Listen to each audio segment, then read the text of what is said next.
Happy Monday, degenerate gamblers. Welcome back to the Die Hard MMA podcast. It's a very special Monday. Not only are we feeling good, we are rocking the baby blues. We're coming off a big win. We got the money chain, but there's no bucket hat today, ladies and gentlemen. This is the last MMA show of the year. I take that back. It is not the last MMA show. I do my very best to bring you guys ongoing MMA content, even during the break, because that's how dedicated I am to you guys, bringing you, the MMA content that you so need, that you so crave. We're going to have a month-long break from the UFC coming up here in just a couple of weeks. This is the last UFC event of 2024. So in all intents and purposes, this is the Christmas episode, ladies and gentlemen. So happy holidays. Merry Christmas to everybody out there. I'm sure I'll say that to you again over the course of the next couple episodes, but there's a large majority of you who are not die hard enough. That's right. I said it. You're not die hard enough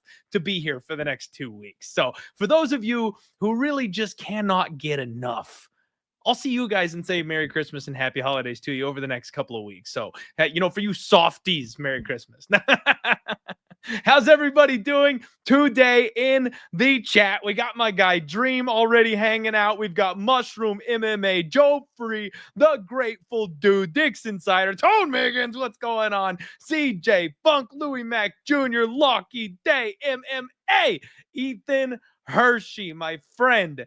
No, I will not stop beating you. Ethan lost his drinking bet to me last week and had to pay up. So I appreciate you, Ethan. Always appreciate the action. I'm sure we'll find another spot for you to get me back. And hey, clean slate next year, right? We'll be starting 2025 off with a bang.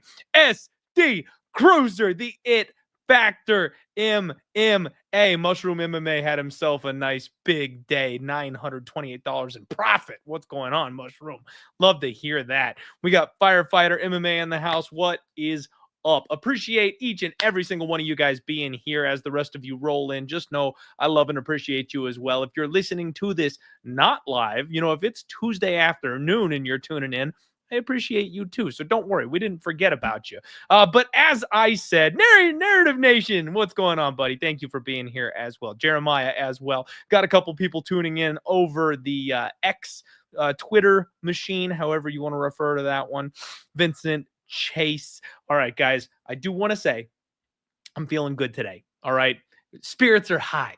We're ending the year the way we needed to, okay? I have been getting my ass whipped all up and down this podcast for the last 12 months, but I am finally getting my shit together to end the year. So it's gonna be a bad year, right? We know this, but at least I can say I finished strong, plus 14 units at UFC 310. We destroyed the slate. I will fully go ahead and confess to you guys, I made 2 really ugly live bets, okay? I hit my submission special, which frankly, if I could, just for a minute here, I'm actually really disappointed in myself.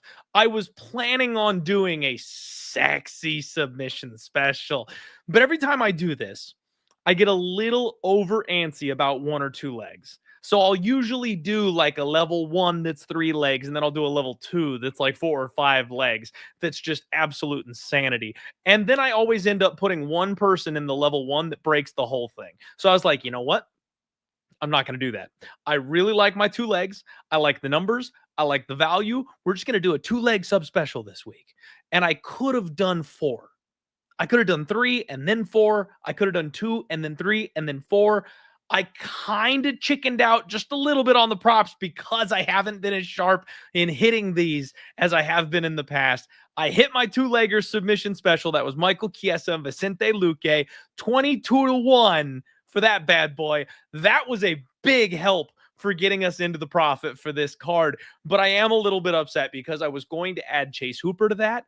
I don't like putting minus props in my parlays for some reason. So the minus 150, minus 160 that Chase Hooper by sub was sitting at really just kind of felt icky to me. I didn't want to put it in the parlay.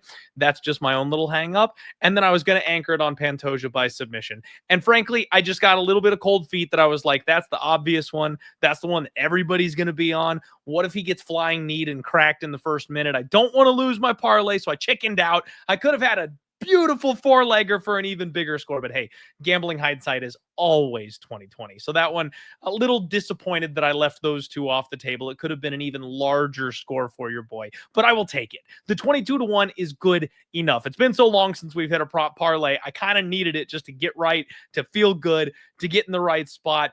I went 13-1 on picks at the very last second. I flipped. I did go ahead and pick Duho Choi to get the win over Nate Landwehr. I know all last week I said I was picking Nate Landwehr. On Saturday morning when I posted out my final card, with the skulls over the faces of the guys I think are losing, I did go ahead and pick Choi to win that fight. Didn't have any money on it or anything, so can't pound my chest too hard. I'm on video saying I like Nate Landwehr 6 different times, so I can't really toot my horn on that one too much. And then how are they going to rob my guy Volkov blind like that, man? It's disgusting. It's absolutely disgusting what they did on this card. Cyril Gahn losing a fight more blatantly than I think I've seen in the past. Corruption is the only word that really comes to mind at this point because that was obnoxious, and I feel so bad for Volkov. But you know what? He should have kept the hair, you guys. It's his own fault. Aura in MMA matters, and Volkov went with cornrows when he's got that gorgeous head of hair. He should have brought his switchblade comb into the cage with him and fixed it after round 1. You're never losing that decision. If you come in there with that sexy head of hair and you're over there not worried about it in the corner brushing, they are absolutely scoring that fight for you. So I blame Volkov and I blame the cornrows. With that, ladies and gentlemen, we have reminisced on UFC 310 plenty. We've got plenty of other UFC action to talk about here today. This is UFC Tampa, and I am finishing out the year with one of your favorites, one of the OG guests, one of my absolute favorite people on this earth to talk MMA fights with, none other than Liam Picks Fights. Liam, my man, how you doing today?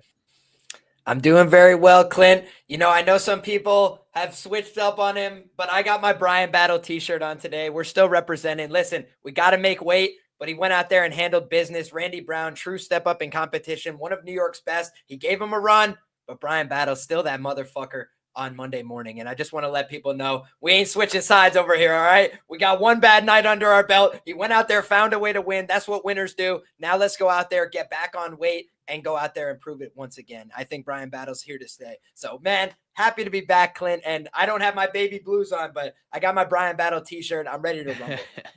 Hey, Brian Battle got the dub, so close enough, man. We will take it. And I'll be honest with you, Liam. I took the square route on that fight, and I said basically all week that I was like, from a gambling perspective, it's like as a high level, I am not a high level thinker, but I would like to think of myself as a high level thinker, which I think just indicates that I'm actually a low level thinker. Anyway, as a high level gambling mind, all week I was like, you cannot lay this number on Brian Battle.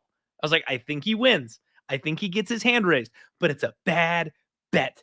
And then on Saturday morning, I woke up and I went, fuck it, and I put Brian Battle in a parlay. So I went as square as humanly possible, but I am right there with you. I love to see him go ahead and get his hand raised, and I'm pretty sure the DBZ tattoo powers all of the skills he brings into the cage. The dragon on his back with the balls, you love to see it. But I'm right there with you, man. I think Brian Battle's a problem for this weight class, and especially if he figures out that weight situation, he's going to be a problem for a lot of people moving forward.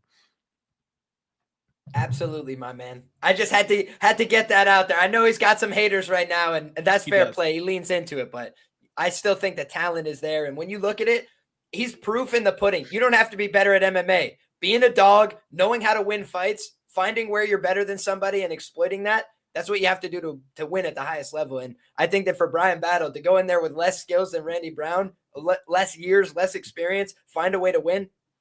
He's just a good fighter, man. Absolutely. Could not agree with you more, my guy. All right. So that'll about do it for the intro, for the heads up, for everything. One thing I do want to tell you guys, my degenerate tingles are like coming back to me. You know, I every once in a while I give out like hockey player, you know, something stupid like that on this show, Liam, for the people who are just pure degeneracy. Well, tonight I've got something for you guys. Okay. I've got something for you. We're going to keep an eye on this, obviously, towards the end of the show here. But Bengals and Cowboys tonight, expect fireworks.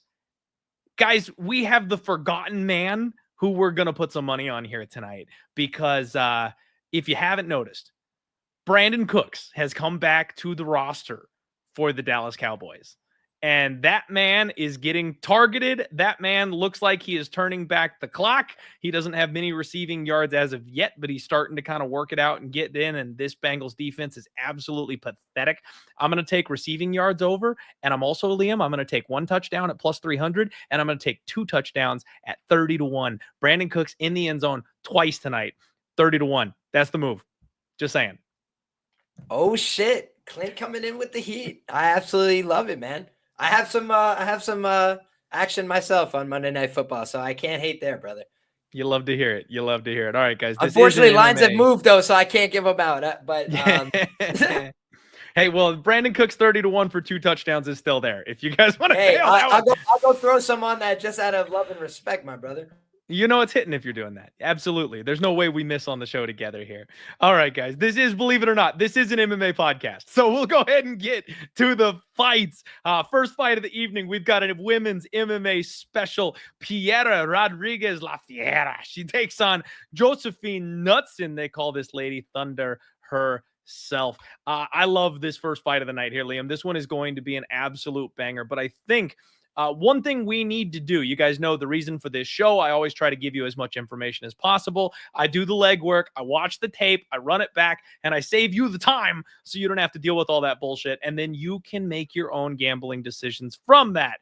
You may have forgotten Piera Rodriguez's sketchy circumstances as of late. She was an undefeated 9-0 prospect coming into the UFC. She's currently just 32 years old, so she's kind of in her fighting prime at the moment, but she's on a 2-fight losing streak. Now, you go back, and she lost to my girl, Jillian Robertson. The record says she got submitted, Liam, but the fact is, Piera Rodriguez is one of these piss and vinegar type of fighters. She prides herself on never giving up in any situation. She's angry, and I love the hate in the heart of a woman the way she brings to the table. She did not tap that night, Liam. The referee saved her. She was going to let her arm break in half before she actually tapped in that spot. And frankly, with Jillian, she might have done it for her, but we've also seen crazier situations where somebody rolls out of what looks like a locked-in submission, especially in women's MMA, and then turn the tables and continue on to victory. So that's a little bit of an asterisk. Even as me, the #1 Jillian Robertson fan on the planet, there's a little asterisk next to that submission loss to my girl Jillian. She started off that fight really strong, did Piera Rodriguez. She actually went out there and showed off some wrestling skills. She showed her strength. She took Jillian down early, and this is size bully Jillian Robertson that this girl was kind of mauling early on in that fight before she lost in a scramble. Her second fight, she gets Ariane Carnelossi. Now, Carnelossi is a brick shit house. She's another just absolute tank of a woman. And even though she's not the most skilled fighter on the roster, she's durable as all shit. And if you give her a chance to hit somebody, she can win by knockout at any point in time in a fight. And Piera Rodriguez beat the brakes off of her. Now, there were a couple issues where she was pretty obviously headbutting Ariane Carnelossi when she got on top of her. She ends up getting disqualified. And I haven't seen somebody flop as hard as Ariane Carnelossi did since What's-Her-Biscuit took the DQ against Marina Rodriguez. Luana Pinheiro. Like, she falls right in that category for me now, Liam, because Carnelossi was beaten to a pulp. And when she gets hit with the head from Rodriguez, she looks up at the ref and she's like, bro, the fuck? Oh, Like, she realized real quick, oh, I better act like I'm hurt here. She was busted up badly, was not winning that fight, but she also was not going to get finished in that fight either. And all of a sudden, she's sprawled out on her back on the canvas like she's been hit with the biggest shot of her life. So that's another asterisk where Piera Rodriguez technically is on a 2-fight losing skid, but both of them have extenuating circumstances, okay? She is very physical. She is very strong. She is angry. She is emotional. She fights with hate in her heart. She's got decent boxing. She's a little slow. She's a little robotic, but she's a really good grappler. She's a Brazilian Jiu-Jitsu black belt, and she's really strong and physical, and that's something I think that counts in women's MMA for more than people give it credit for sometimes. Now let's get to Josefine Knutsson. Josefine is 8-0, undefeated, 2-0 off Dana White's Contender Series. She's the exact opposite. She's tall, she's long, she's lanky, she's a smooth operator on the feet, great kickboxing. She's got good clinch, a good clinch game. She's more like she's Khamzat's girl, right? So she's Chimaev. Like, she's supposed to be the female version of Khamzat Chimaev in here, but she doesn't fight like him whatsoever. She likes to play jiu-jitsu off her back, Liam. She gets stuck on her back sometimes because she likes to attack from that position, and she's willing to lay on her back and throw up submissions and triangles and look for reverses and sweeps. And I've seen her just kind of lose moments in that position. You know, when you go back to her fight with Pilastri, the last one she's coming off of, it was a win. But in round 3, she's tired and she's willing to accept bottom, and she's laying down there looking for anything to slow the pace of the fight down. I was not impressed with the way Knutsson ended that fight. Now, the way she started it was spectacular. She's got skills on the feet. She's very fast. She's very aggressive. She's lightning quick. But it looks like she might have a little bit of a cardio concern, and it looks like she might have a little bit of a takedown defense concern. She has a 57% takedown defense rating in the UFC. Now, small sample size, that is only through 2 fights, but she is a current minus 220 favorite, and you've got Piera Rodriguez, the underdog, as a plus 180 in this spot. And I just can't help but think this line is way too wide to start the night, Liam. I know this is a spot where the UFC really likes Knutsson. They really like Khamzat. They're pushing that power couple. Knutsson is somebody who's getting good matchmaking, but I think they're looking past Piera Rodriguez. And based on those last 2 results, she hasn't technically done anything wrong that I would knock her for as far as her skill set, her abilities. She can go 15 minutes. She can grapple. She's tough and durable. I think Knutsson is levels above her in the striking. She's going to get pieced up on the feet, Liam. Like, Knutsson is going to have her way in the striking realm. But if Rodriguez can get takedowns and hang around long enough in this fight to make it a little dirty, I think she's got the advantage grappling. So I'm kind of thinking this line might be a little wide. Like, Knutsson might pull a Cyril Gahn and get her hand raised at the end of the night. But minus 220, get out of here with that stuff, man. This is dog or pass for the first fight of the night.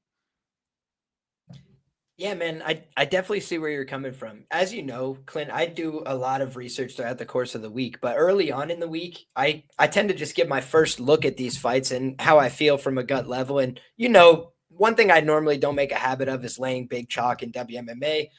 It's not to say that it can't be a winning strategy if you pick the right spots, if you really, know your athletes. But to your point, something as simple as physicality could change the dynamic of a WMMA fight where, yeah, they have better techniques. They're a better striker, for example, but then they're just getting clinched against the fence, or they're getting taken down because the other woman is much stronger, bigger in size, those kind of things. So I look at this fight and, you had mentioned a little bit of a size difference. They do list them at the same height, on UFC stats. So we'll have to see how these 2 women square up. I do think, when I perceive them, right, I think of Piera Rodriguez as being strong, like you mentioned, hating her heart, a little bit hot-headed.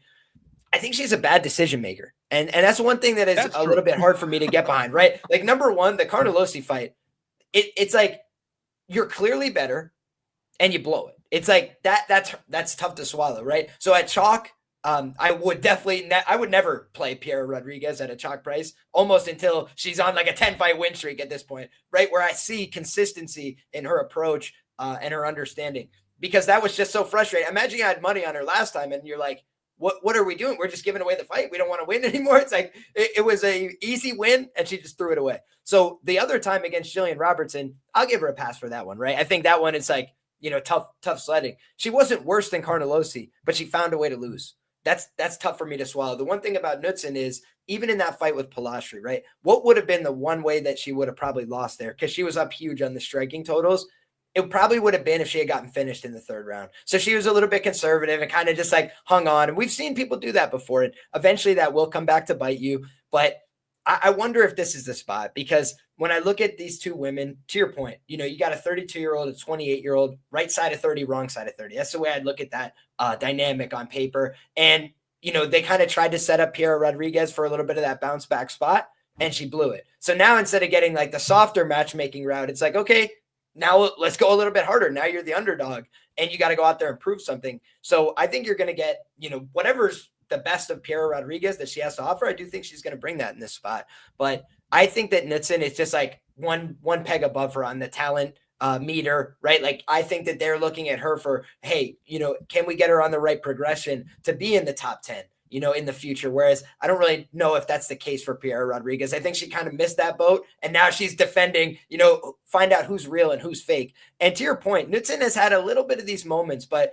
the one thing I will note, you look at the UFC stats side of things, and that's not everything for me, but it's somewhere I like to start as like a gauging point for these fighters. And she's outlanded all of her opponents at distance. And that last time out, I kind of rate Palastri as a tough out. Like she's had some tough run of results in terms of who she's beaten and lost to at the UFC level. But you look at who she's fought some tough girls, goes out there. She normally competes hard. And to your point before, she's a very physical fighter. And that was a spot where she got taken down, but Knutsson found the way to win. And it was by doubling her up on strikes. And I don't know that Piera Rodriguez can keep up on the significant strike count in this fight. So I think that the way that she wins it is grinding out a close decision, getting to those takedowns. I would be a little bit surprised if she finished Knutsson here. But to your point, aggression is half the battle, right? If you don't go out there with the intent to hurt your opponent and finish them, you're going to have a real hard time doing it. And I don't think that's going to be a problem for Piera Rodriguez. If I had to criticize the Knutsson side and why I couldn't get to the minus 225,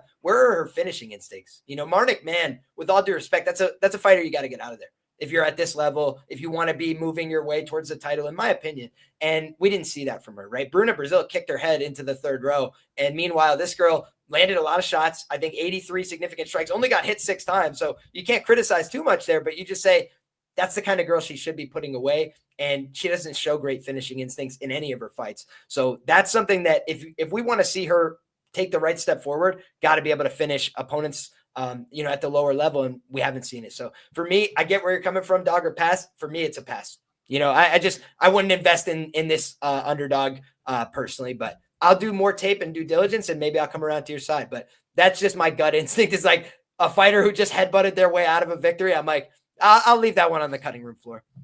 Yeah, that's not a bad way to go, Liam. And I think, honestly, if you're looking to cut down some variance in your game, something that I am actively working on as far as my gambling process goes, I am never afraid to take shots on these greasy, mangy underdogs. And while I wear that as like a badge of pride, sometimes it also has me just opening my mouth and sticking my foot in it, that it's like, yeah, I probably could steer away of some of these lower IQ type people. And that's what Piera Rodriguez here in this spot. So I'm saying it's dog or pass from a gambling perspective. What it might be is a really good live betting opportunity. And it's probably wise to leave that one on the table or on the floor, like you said, depending on how you want to, mark your analogy here. Pre-flop, maybe we just leave it be, because you don't want to bet on somebody with the bad fight IQ. But if she gets in there and she's showing the right types of things during the fight, you see Knutsson start to slow down, maybe then we look at jumping in live on Piera Rodriguez. But I just can't lay this price tag right now on Josefine Knutsson. And frankly, with what we've seen from Piera Rodriguez, I would think the prop with like Knutsson by decision somewhere closer to even money would be the way to go. I don't hate that look at all. And also, Okay. I just want to say, shout out to the sharp people in the chat. VB is liking the Piera side. He totally agrees with you. The wrestling path, 29-28 merchant. So very sharp guy, seeing it the same way. And JB said Josephine's hips are really good. And I will agree with that. That's something that it's like a grappling feel. I do think she did a pretty good job against Palastri neutralizing. So good points by the chat. Absolutely. I do think we're headed to a decision and potentially your classic women's MMA split. All right, ladies and gentlemen, we've already got over 1,000 live viewers cracking with us, which is crazy for a tiny little show like this one. We've got a small Apex card, but it's the last show of the year, Liam. And on top of that, I got one of the best damn guests out there. So I think we're bringing some people out of the woodwork here for this one on a Monday night. Next fight up, you've got Dangerous Davey Grant, and he takes on Ramon Tavares. Now, Liam, I know I've had some discussions with you, but one of my things that I'm looking forward to in 2025 is I've got a new angle when it comes to the Dana White's Contender Series. Everyone knows my Dana White's Contender Series fade. We have retired that angle, Liam. We've put that on the shelf because the UFC figured out what I figured out, and they went, oh, we're matchmaking these guys way too hard coming off the show. So there have been some very intelligent matchmaking opportunities for Dana White's Contender Series fighters, and when they come into the UFC favored more often than not, they're getting the job done. So we can't just blankly fade them at this stage, which makes me sad because for about the first year or so when I figured that that angle out, it was just printing, man. It was just easy peasy to blindly click the UFC veteran as an underdog against an overhyped favorite coming on in here. So bummer, but it's gone. It's dead, but I think I've got a new one. It's the two-time contestants on Dana White's Contender Series, Liam. The people who didn't quite impress Dana White enough. They just didn't do enough. They lost. They got caught. Whatever it is. Dana White says, you know what? We'll give you another shot at it. They bring them back, and they get the nod, and they make it to the UFC. I just don't think those fighters have got it. Now, I've said this a bunch. You've got to put a little asterisk next to certain people.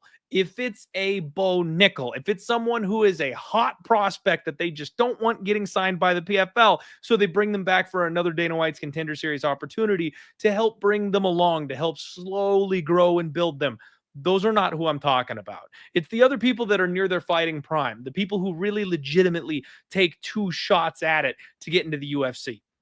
We have one of those in this fight. Ramon Tavares, 10-2, did take a second try on Dana White's Contender Series. And not only, Liam, did he take a second try on Dana White's Contender Series, his UFC debut was a rematch against the man who he faced in that fight. He went with Series City. He lost via round one stoppage. It was an early stoppage, so Dana White went ahead and brought him back, and then he got his vengeance in his UFC debut, winning a very closely contested split decision. So those guys now are 1-1. He's won his UFC debut. He's 1-0 in the organization, and now he really gets to have his mettle tested by an absolute veteran of the sport.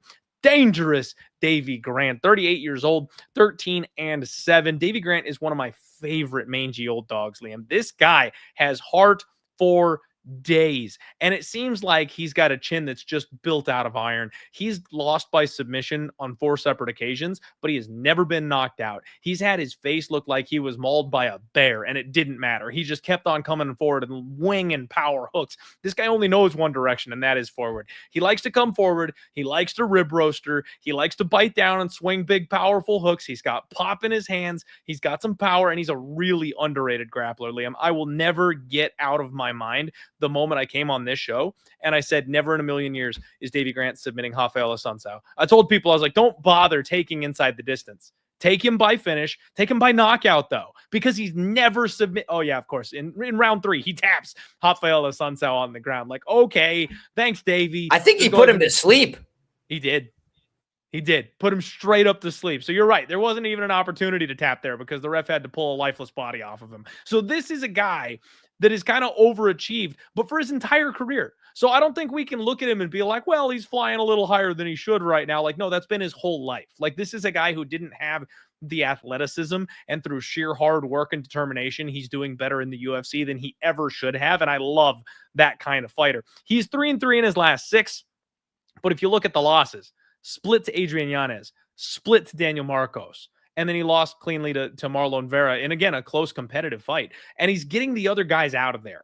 Luis Smolka, finish. Rafael Assunção, finish. Jonathan Martinez, finish. Martin Day, finish. Like, this guy is falling short at that near contender circle level, and he's fighting very competitively with those fighters. So even though he does not distance himself in those kinds of fights, even though he doesn't separate himself against the elites, he is in those fights, Liam, and I have seen no signs of that man slowing down. Now, his opponent We kind of already touched on Ramon Tavares. He looks like he's exactly what the UFC is looking for in these Dana White's Contender Series types of fighters. 30 years old, so again, in his type of prime here. He did, I believe, recently just move out to Team Alpha Male. He's got a sprawl and brawl type of style.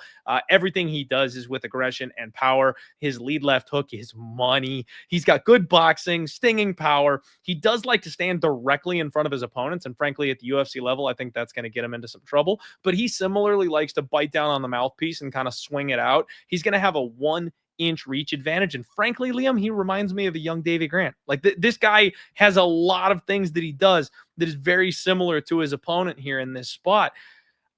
I don't know that Siri City is a UFC caliber opponent. Frankly, I don't.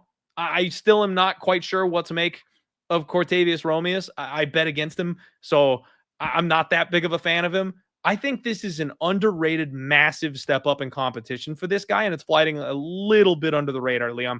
I think this line is backwards and then not wide enough. Like, I don't understand why Davey Grant isn't the favorite in this spot. Plus 105 right now for dangerous Davey Grant, minus 125 for Ramon Tavares. I'm hitting that. I will be betting that. And I, frankly, Liam, am tempted to go ahead and make that my Link Memorial Dog of the Week this week. I'm trying to find the Link Memorial Dog of the Week record is way behind. And it doesn't look like it's going to make it into the plus territory by the end of the year, unfortunately, because I dropped a couple of close ones. I was thinking about taking like a big dog shot on the card and trying to just take one last swing for the fences for the record. But yeah, you know what, guys? It's time to pack it in. That ain't going to happen, unfortunately. So we might as well go with the one that I actually think is going to win. Davey Grant will be my Link Memorial Dog of the Week, Liam. We're playing it. What do you make of this fight, man? Oh boy. First of all, I will disclose I love Davey Grant, man. He's just a cool guy. If you've been watching fighting for a long time, you gotta love Davey Grant, man. He goes out there and just hits Martinez, right? With the straight arm banger, right? Just completely straight arm. No technical punching about it, right? Just was like, ha, and just hit him and he died. So you know that Davey Grant, fun guy. It does look to me like a guy who is probably on, some advanced supplementation, right? He's running a business, he's a guy of advanced age, 38 in a clip. The thing for me that's a little scary is like you mentioned, right? He's never been knocked out. Maybe due for a little regression there, as my guy Yanni the Greek would say, right? Like he goes out there with the intent that I'm going to throw offense and not give a shit what's coming back at me. So like you mentioned, I would say the one point of pushback I would give is he got his ass whooped by Chito Vera, like really, really badly. And I just remember because he beat Chito the first time, I was like, man, can I believe in Davey as a plus do something underdog here? And no, you could not, right? Like Chito just gave him a little bit of a whooping as the fight got down the stretch. And the one thing that's a little bit scary for me as well is you look back and people with a tight defense in terms of their boxing shell have kind of been able to roll with his shots because, like I mentioned, a lot of it's janky, right? It's like, it's not the most technical thing you've ever seen, but he's switching stances and he's throwing really hard and he really gives a shit. But when you look back, like there's a time, it's the Yanez fight, right? Where Yanez just putting a lot of shots off of his shoulders and off of that high guard. And so they didn't really score a lot of Davey's offense, even though he was active, right? He was throwing a lot. He just wasn't really connecting that much clean. And so I do think for Tavares, he's been knocked out by a 5-5 fighter. Like, let's just be clear. He could absolutely get slept by Davey Grant because Davey Grant does try hard, throw with commitment. But I think that the one thing about Davey that, nobody could beat is he's getting older, right? And when you're older with that style, with that risk taking, when a young hungry guy is out there throwing with you, anything can happen, right? So to your point, should he be a dog? I don't know, but I don't know that he should be a big favorite here either, just because when I do think about the matchup, I'm like, I don't know that Davey's going to try and grapple this guy because he thinks he's better than him at grappling. He's probably going to try and swing to the death with this guy like he does everybody else. He has another career, right? He could just go and just be, doing his job, right? Running a restaurant, whatever it is. He loves to fight. So he likes to go out there and swing hands and take risks. And when you do that, eventually the bill comes due. So I do like the idea of violence in this fight. You just look at these two guys, the appetite for violence is there. No question about it. And the only pushback I will give to the narrative point here, because I do agree with you, more often than not, somebody takes 2 tries on the Contender Series, they're not going to be the guy, right? And I don't think Ramon Tavares is fighting for a title or something like this, right? But when you just look at what his circumstances were, I picked him to beat Surrey City in the rematch And I picked him on Contender Series in part because when I'm saying on his second go around, because you look at the matchmakers and Dana White, they stopped the Surrey City fight the first time and they all look at each other like, what the fuck was that? And they basically disagreed with the stoppage. So that's why they bring him back in what I thought was a somewhat favorable circumstance. He was an underdog on Contender Series in that rematch. And then he went out there and absolutely smoked him early, right? And like, again, Romeus was willing to go take risks with him early. And so he got hurt bad. And that's the one thing about Tavares is like, he knows where his bread is buttered. He's going to go out there and try and swing and take off Davey Grant's head. And the one thing about Fightnomics, the book I reference all the time on my show, it talks about the rate at which fighters get knocked out under the age of 38 is like pretty standard. And then over the age of 38, the line just shoots up in terms of how likely they are to get knocked out. And that is where we're at with a bantamweight, right? And so that's the other thing to consider is just an older guy in a division that tends to punish you getting older faster than other divisions, right? Heavyweights stick around most of the time. Bantamweights, they have a hard time sticking around. And I would argue part of Rafael Assunção's problem is he was getting older when he fought Davey Grant. So maybe in his prime, the unfinishable, the hard to hurt, the hard to get a hold of guy, he wouldn't have got him, but they were both old enough at the right time in the right place. And I think that Davey has some advantages on the ground. I think he can absolutely win this fight on the feet, but I would just be a little bit weary that his chin could be on the line in this one. And I think that's true in both directions. So for me, I would lean violence off my first instinct here. I like that, Liam. I agree with you that I do lean violence. It just, from what I've seen, and especially looking at the level of competition and the caliber of opponents here, one guy's getting chinned early in his career at a much lower level versus the other guy who's been at the highest level and been durable as shit the entire time. I mean, I know what you're saying, and I think Davey Grant's an outlier. I'll go ahead and go on record. You guys can clip this and mock me relentlessly if he gets knocked out on Saturday, but like, look at our boy Clay Guida. He was not giving Chase Hooper any opportunity on the feet. He took a couple shots, no problem. Shooting for a single leg. We're going for an ankle pick, just like always. I think there's a couple guys that are just frankly freaks, Liam. And then with modern medicine, they're able to kind of extend that shelf life a little bit longer than normal. I think Davey Grant's one of those. I tend to agree with you, man. He is a rare breed.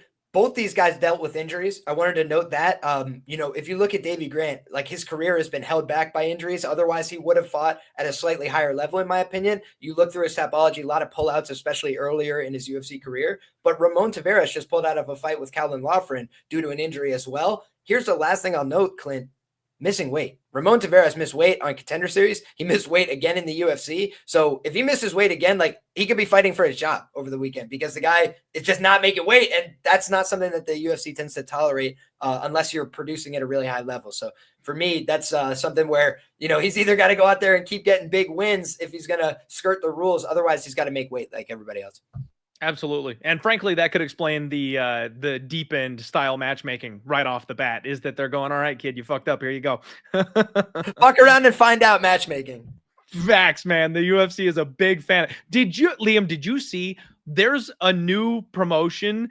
Guys, if you don't have Twitter, like the app is free. There's so much ridiculous shit out there that you just find randomly. There's an organization that when you miss weight for your event, the opponent gets to pick somebody else to step in the cage with them. Your MMA fight becomes a 2-on-1, Liam. This guy misses weight and his opponent is like, my dad's in my corner. Now he's in the cage. So like dad is like holding on to this guy's leg while the dude just like beats the shit. And the ref doesn't step in to stop it because it's in Russia and they couldn't care less over there. But like they just destroyed this man. It's like, I don't hate, like, you're probably not going to miss weight again if they start implementing that in the UFC. Yeah, I think that would definitely cause a change in behavior. I don't see the athletic commission getting on board, but hopefully we could start a petition or something, change.com. I love it. It's hilarious, man. The video's hysterical, you guys.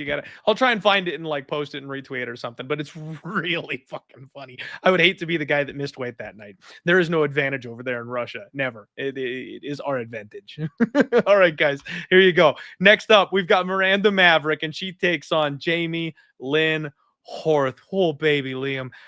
Oh, on this one, so I've got opinions, man. I've got opinions. I have been so up and down, hot and cold on Miranda Maverick. And frankly, I feel like my zigzagging on her, she's not one of my girls, you know what I mean? But I haven't also marked her as like, I want to fade her. I think I've got a really good read on what Miranda Maverick is and where she is at. Like, she's super, super young. So we need to give Miranda Maverick a little bit of grace and understand there's an opportunity to grow and improve here. She's just 27 years old. She's not even in her prime. She is durable as all get out. She looks like she was made in a lab. If you guys have not seen her recently, make sure you are getting over to Instagram and checking her out, because she is in some kind of shape. She must have embraced the new supplementation rules in the UFC. Absolutely. You know what? Here, I'm talking about it. I'm just going to pull it up and show you guys, because believe it or not, that's technology that we have here. We have access to that here. Here we go. My God. Look at this. Look at her. She, like, even for Miranda Maverick, who's already like a muscle monster, she's got more abs than I've ever seen her have in my lifetime. So she absolutely seems to have cranked things up a notch. She is a They call that the Evloev diet. Yes, the Evloev diet, which, by the way, thank you, Mobstar Evloev, for cashing a ticket for me. And even though the fight was at 145, Liam, two former bantamweights, I'm taking the win, baby. I'm your bantamweight king, proven once again, time and time over. There's nothing anybody can do about it. You guys hate it, but it's true. It's just facts. All right, back to Miranda Maverick. She's a very, very strong woman, Liam. And in women's MMA, sometimes that's all that matters. Like, legitimately, that is all that matters. If you're bigger and stronger and tougher than your opponent in the cage, especially when it comes to these smaller sized women, that's just it. It's over. You got nothing. And Maverick bullies people around the octagon, but she's a little on the shorter side. She's a little on the stockier side. She's a very good jiu-jitsu practitioner when she has opportunities to use it. She's shown that she's got some slick submissions and things of that nature. So I do like her overall game. I'm not going to lie, but she is a good hammer and not the best nail. Now, I'm not going to call her a bad nail. She's never been finished. So it's not like I'm saying she just chokes and falls apart or anything like that. But when she is not the bully, when she gets bullied, the skill set isn't there. She can't find a way to finesse her opponent when she's not the more physical of the two locked in the cage. Now, Jamey-Lyn is somebody who may pose a bit of a problem for her here. She's kind of a late UFC bloomer. She is 7-1, with her only loss coming against my girl, Veronica Hardy. Jamey-Lyn is 34 years old, so she's a little bit older, like I mentioned, late to the party, but her last two fights both went to split decisions. Ivana Petrovic and Veronica Hardy both went to split, and frankly, I think you could argue she lost the Ivana fight. It was very, very close. It was very, very competitive.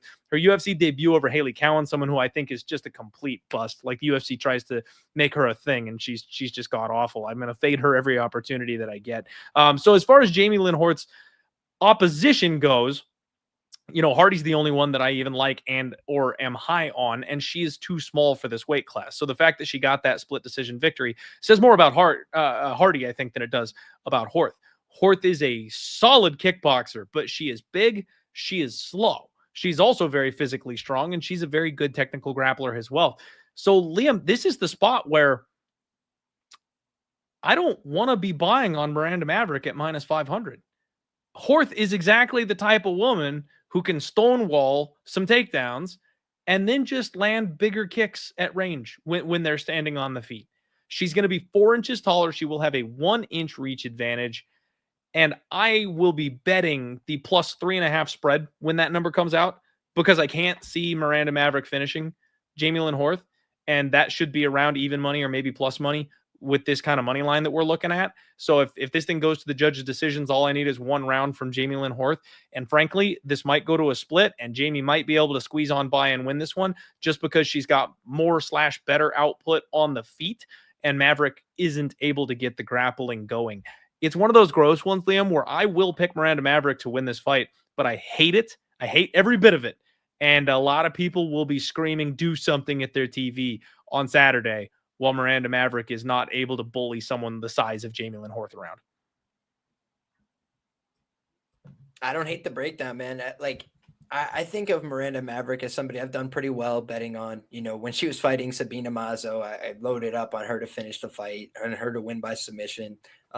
You look at how she's built. She's very strong. When she has a clear advantage, she's very aggressive.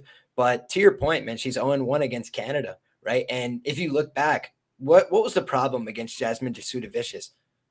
was it that she's technically not as good? Honestly, I don't even think that that's true, right? I just think Jasmine got a lot of dog in her, pretty strong girl, physical, knows how to compete, and didn't want to give it up easy and, hurt her eye. Like she just hit her with like a shot that's not super technical, but was aggressive and kind of busted her up and made Miranda take a bunch of bad takedowns in that fight and end up on the bottom position a lot, unfortunately. And if you look at her losses, that's kind of been a theme, just ending up in bad positions, making some technical mistakes for a girl that's very technically sound on her offensive grappling. Sometimes just the defensive choices aren't there.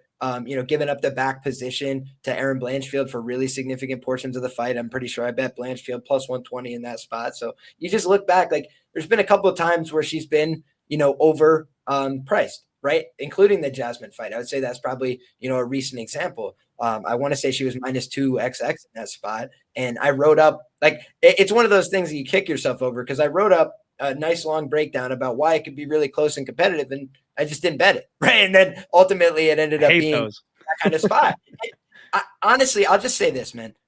Jamey-Lyn Horth has been a disappointment to me so far in the UFC because if you watch her LFA tape, and you don't want to say like LFA should translate 1-to-1 to the UFC. Obviously, we know that's not true. But for an LFA championship, she absolutely choked out a girl who's a BJJ black belt. And she just goes out there and shows that grittiness, that toughness, competing for every position.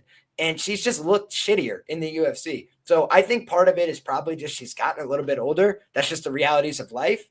And, if she had been here a couple of years ago before some injuries and things like that, maybe things would look a little bit different for her. That's a frustration for me, just knowing what I've seen from her. She's got that will to win, but I just think the physicality is not quite keeping up now. And that's what I worry about, right? But it's the price. It's the price. You can't be on Miranda, I don't think, at these huge prices because we've seen it enough times where she goes out there, fumbles the ball, is a little bit overhyped. But I do think in terms of the preparation, what we've seen from her, you pointed out physically, she looks great. She's been training with good girls, good team. I think she's finished her degree, like things that could have been distractions in the past. I think she's kind of focused and gotten herself prepared. And also financially, she's done a couple other things, pickles and whatever. Like, hey, do your thing, right? You need money to fuel the mission. And in order to be a high level athlete, in order to pay for pickles. In order to pay for your food and a nutritionist and all this shit, the UFC doesn't pay that great. I hate to tell you guys. So they need to find ways to make money. And if you're not going to do OnlyFans or some shit, you got to be pretty clever, right? And so I think I'm seeing her try and really develop herself outside the cage and inside the cage. And hopefully that bears fruit, but you just look at the pricing, it's banana peel pricing in WMMA. And I agree with you about the physicality. I think Miranda is strong. She looks muscular, but we've just seen if you could be tactical, if you could outposition her here or there, you can get to good spots. And if you could hurt her, she'll make some suboptimal decisions out there, in my opinion. So Jamey-Lyn Horth at her best is kicking the head, is punching the head. She's going, violently after people. And she hasn't shown as much of it in the UFC, but knock on wood, that dog's still in her at plus 375. I like it, Liam. I like it. I'm right there with you. And it does look like that plus 375 is coming down just a tidbit. I am seeing plus 350 at the moment. So maybe a couple of people noticing the widespread line there. Like I said, guys, I'm going to be on that plus 3.5. Absolutely. Because I can count on Jamey-Lyn to win me at least one round and then more than likely not get finished. Because let's face it, Miranda doesn't really finish anybody unless she's able to be that bully, and nobody bullies Jamey-Lyn Horth. So I'll be playing that for sure. Whether I want to get to the actual money line and take the stab on the outright victory, I'm going to sit on that for just a minute. Liam, this would be my shot to try and, chop that Link Memorial Dog of the Week number where it needs to be. Unfortunately, it's down about 4 units, you guys, for the year. So again, it's not going to get there, but being down 1 unit for the course of an entire year as opposed to being down 3 units, maybe a little bit more enticing. So maybe, I don't know. We'll see. I'm still trying to decide, but those are the options for sure. If you want a bullish signal, Miranda Maverick in the UFC, just 4-3 to the decision. So in fights that go the distance, she's just 4-3, lost the unanimous to Erin Blanchfield, unanimous to Jesuda Vicious, split decision against Macy Barber. And her wins were over Andrea Lee, Diani Barbosa, Shanna Young, and Jillian Robertson. So mixed bag, right? 2 good wins and a couple forgettable wins. No disrespect. Absolutely. Well, and even Jillian Robertson, one that you would count as a good win, her whole problem was she was in the wrong weight class and she was too small and not physical enough. That kind of supports everything we're talking about. That was someone that she was able to very easily bully around the cage, and that night made me sad, Liam, because I knew she was taking the L there. Anyway, all right, there you guys go. We got enough there on that one for you. Next fight up, we've got Miles Chapo Johns, and he's taking on the Jungle Boy, Felipe Lima. Liam, I love this fight. I love this fight so much. Chapo Johns, you guys know me. We got a problem. We got beef. Miles Johns, 15-2, 30 years old, Fortis MMA fighter, 2-fight win streak. I don't like him, Liam. And not on a personal level. I'm not saying he's a bad guy or anything like that, but Miles Johns has always been the guy that I do the. Have you ever seen not Arrested Development? Curb Your Enthusiasm. You know where the guy leans in. He's like, okay. That's me with Miles Johns every single time. I'm like, I'm sus. I am not quite sold on the fact that you're real. You're not legitimate. And I don't know why, but I've always felt that way. He keeps finding ways to win, but it always looks like he's just right there. He's this close to getting finished. He's this close to gassing out. He just hits that one takedown in round 3 that, drives that 29-28 his direction. So he's hanging on for dear life in these spots. And I just keep on trying to fade him. And unfortunately, he finds ways to win. But I think a lot of that is because I've been taking some of these lower level prospects against him. I bet Kevin Natividad against him. I bet Vince Morales against him. Those obviously not the kind of guys that you should really be putting money on in hindsight, right? But John Castaneda was able to finish him in round 3. Mario Bautista, who we know is legitimate, was able to finish him in round 2. Now he is dropping a weight class, believe it or not, you guys. Or I'm sorry, not dropping. He's moving up. He's coming up a weight class to am I getting that backwards, Liam? Featherweight is 125 pounds. No. You're right. It's okay. You're thinking fly. Jeez. Feather is correct. 145. And yes, he's moving up to fight Felipe. Halfway through my train and went. I went the wrong way. Okay, so he's getting an extra 10 pounds, you guys. He's moving up a weight class. So, I've already talked to. I think Miles Johns is on all the beef. He's on all the horse meat. He's taken every good supplement he can find. I fully believe that, and I know he got mad at people online for saying stuff like that, but I don't care. And you guys know that I have a new policy. I am never going to bitch about a fighter cheating anymore. I am never going to get upset about somebody winning for grabbing the gloves or for taking drugs and then getting a no contest later. I'm not going to bitch about it anymore, Liam. We're looking to make money. This is a gambling show. If somebody's cheating, I'm going to bet on them instead of trying to bet against them from now on. I have finally turned that corner in my life that it's more important for me to just bag a win than it is for me to take the moral high ground and be like, oh, I should have won that bet. No, I'll take the money. So Miles Johns is a guy, frankly, that instead of betting against, I should be betting on. However, Felipe Lima, 13-1. This kid is 26 years old, and he made his UFC debut on short notice, flying halfway around the world to Saudi Arabia to whoop the ass of Muhammad Naimov. I mean, you could not ask for a more impactful and impressive performance than Felipe Lima. The way this guy took the fight on short notice, went halfway around the world, and then beat the brakes off a known quantity, a guy known for his toughness, a guy known for his durability and his refusal to quit. Felipe Lima is so fast, Liam. He is so quick, very twitchy, athletic. His flying knees he throws. He's got accurate hands. He likes his leg kicks. He's got lots of chopping, nasty leg kicks, and he mixes up his offense, so you never really know where he is coming from. He attacks the body, which I love. That drains that gas tank. And then his chin checked out. He took a couple of big shots, and he just said, thank you, sir, please some more, and kept on coming forward. He's going to have a 2-inch reach advantage in this spot. He is training with Hamzat, who we know, just like Johns, is on all the good stuff. So I expect some trickle-down economics here for my boy Felipe Lima. Liam, this is the only place that trickle-down economics works, by the way, guys, is when you're at a good gym and training partners and shit like that, So it's a bad number. Not a bad number. But frankly, I think the matchmaking says everything, Liam. I think the UFC feels Miles Johns has run his course. And now up at this weight class, they are far more interested in this kid than they are in Miles Johns. And I think the bookmakers are onto that. He is a solid favorite here in this spot. If I could find the damn line, where did it go? Did they take it down? Why is this not showing up? I am not seeing it on DraftKings, you guys. Am I crazy? The line for this fight? Yeah. I'm seeing it on Bet Online. Yeah, let me pull Bet Online up here. That's holy very smokes, strange. man. This line got smoked. It opened minus 160. It's out to minus 280. Yeah, that would explain it. That honestly, they probably got hammered by somebody because it was like a minus 210 earlier today when I saw it. And that probably is the reason it's down, you guys, is someone probably hit it and they probably hit it hard. So I'm going to pull up Bet Online here for the future so I don't run into this issue anymore in the middle of my show. But it looks like we have a big favorite here in Felipe Lima. And frankly, Liam, I agree with it.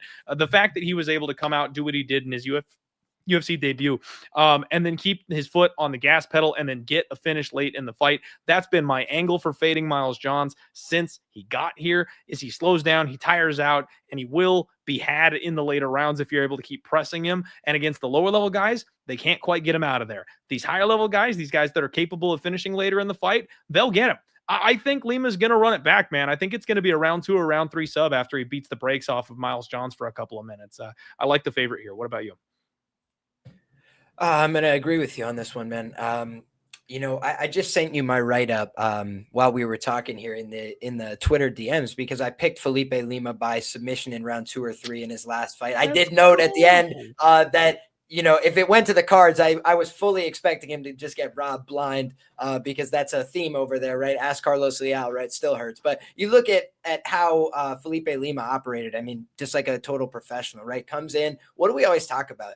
You can be a good fighter, lose your UFC debut, right? It's natural. You go from fighting in a small organization to a big show. Wow, big lights. Oh my God. You have an adrenaline dump before you get out there. We've just seen really good fighters go out there and lay an egg, right? Not him. Goes out there, finds his flow, and then he absolutely whoops the guy's ass.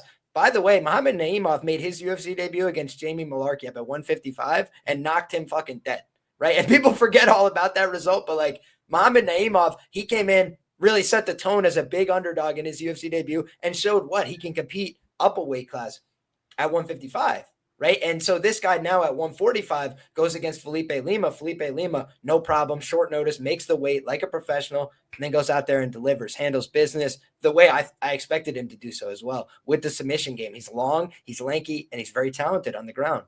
You talked about his training partners. It's no surprise. So you look at Miles Johns. I think Miles Johns is a science experiment right now. The guy went from having no cardio to being, a guy that could fight for 15 minutes. So God bless him for it. Whatever he wants to say online, it's his life.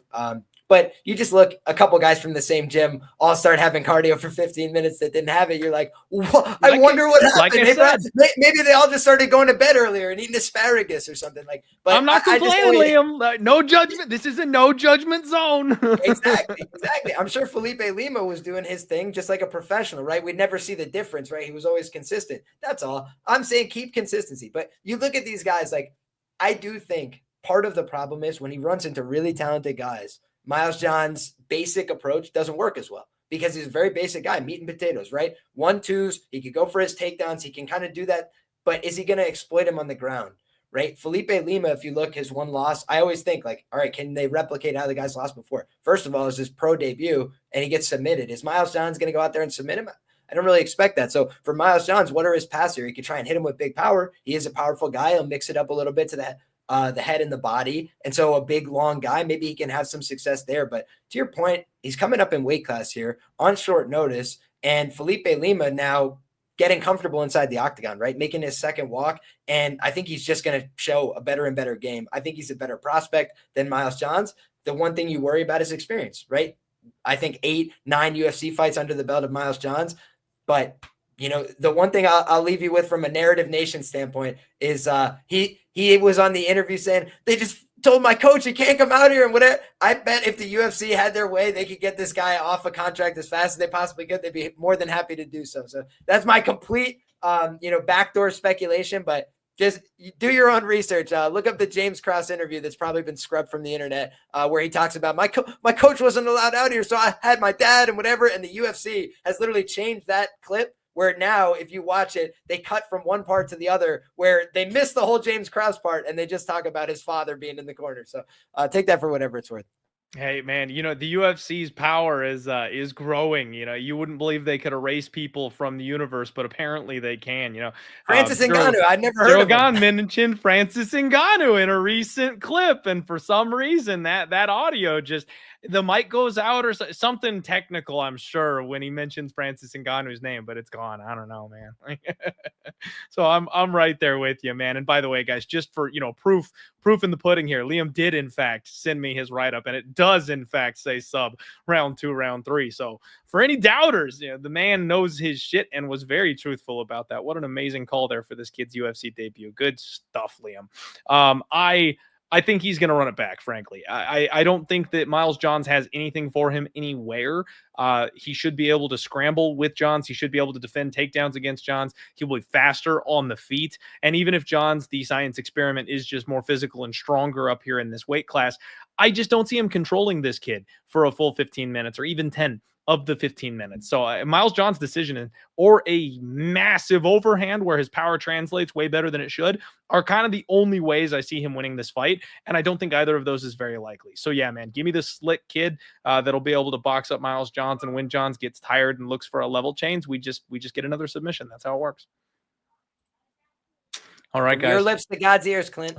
Let's do it, Liam. I like we're lining up here on this card, my guy. Feeling good. Moving right along. Sean Woodson takes on Fernando Padilla. And we go from one man who I hate and want to fade to another, Liam.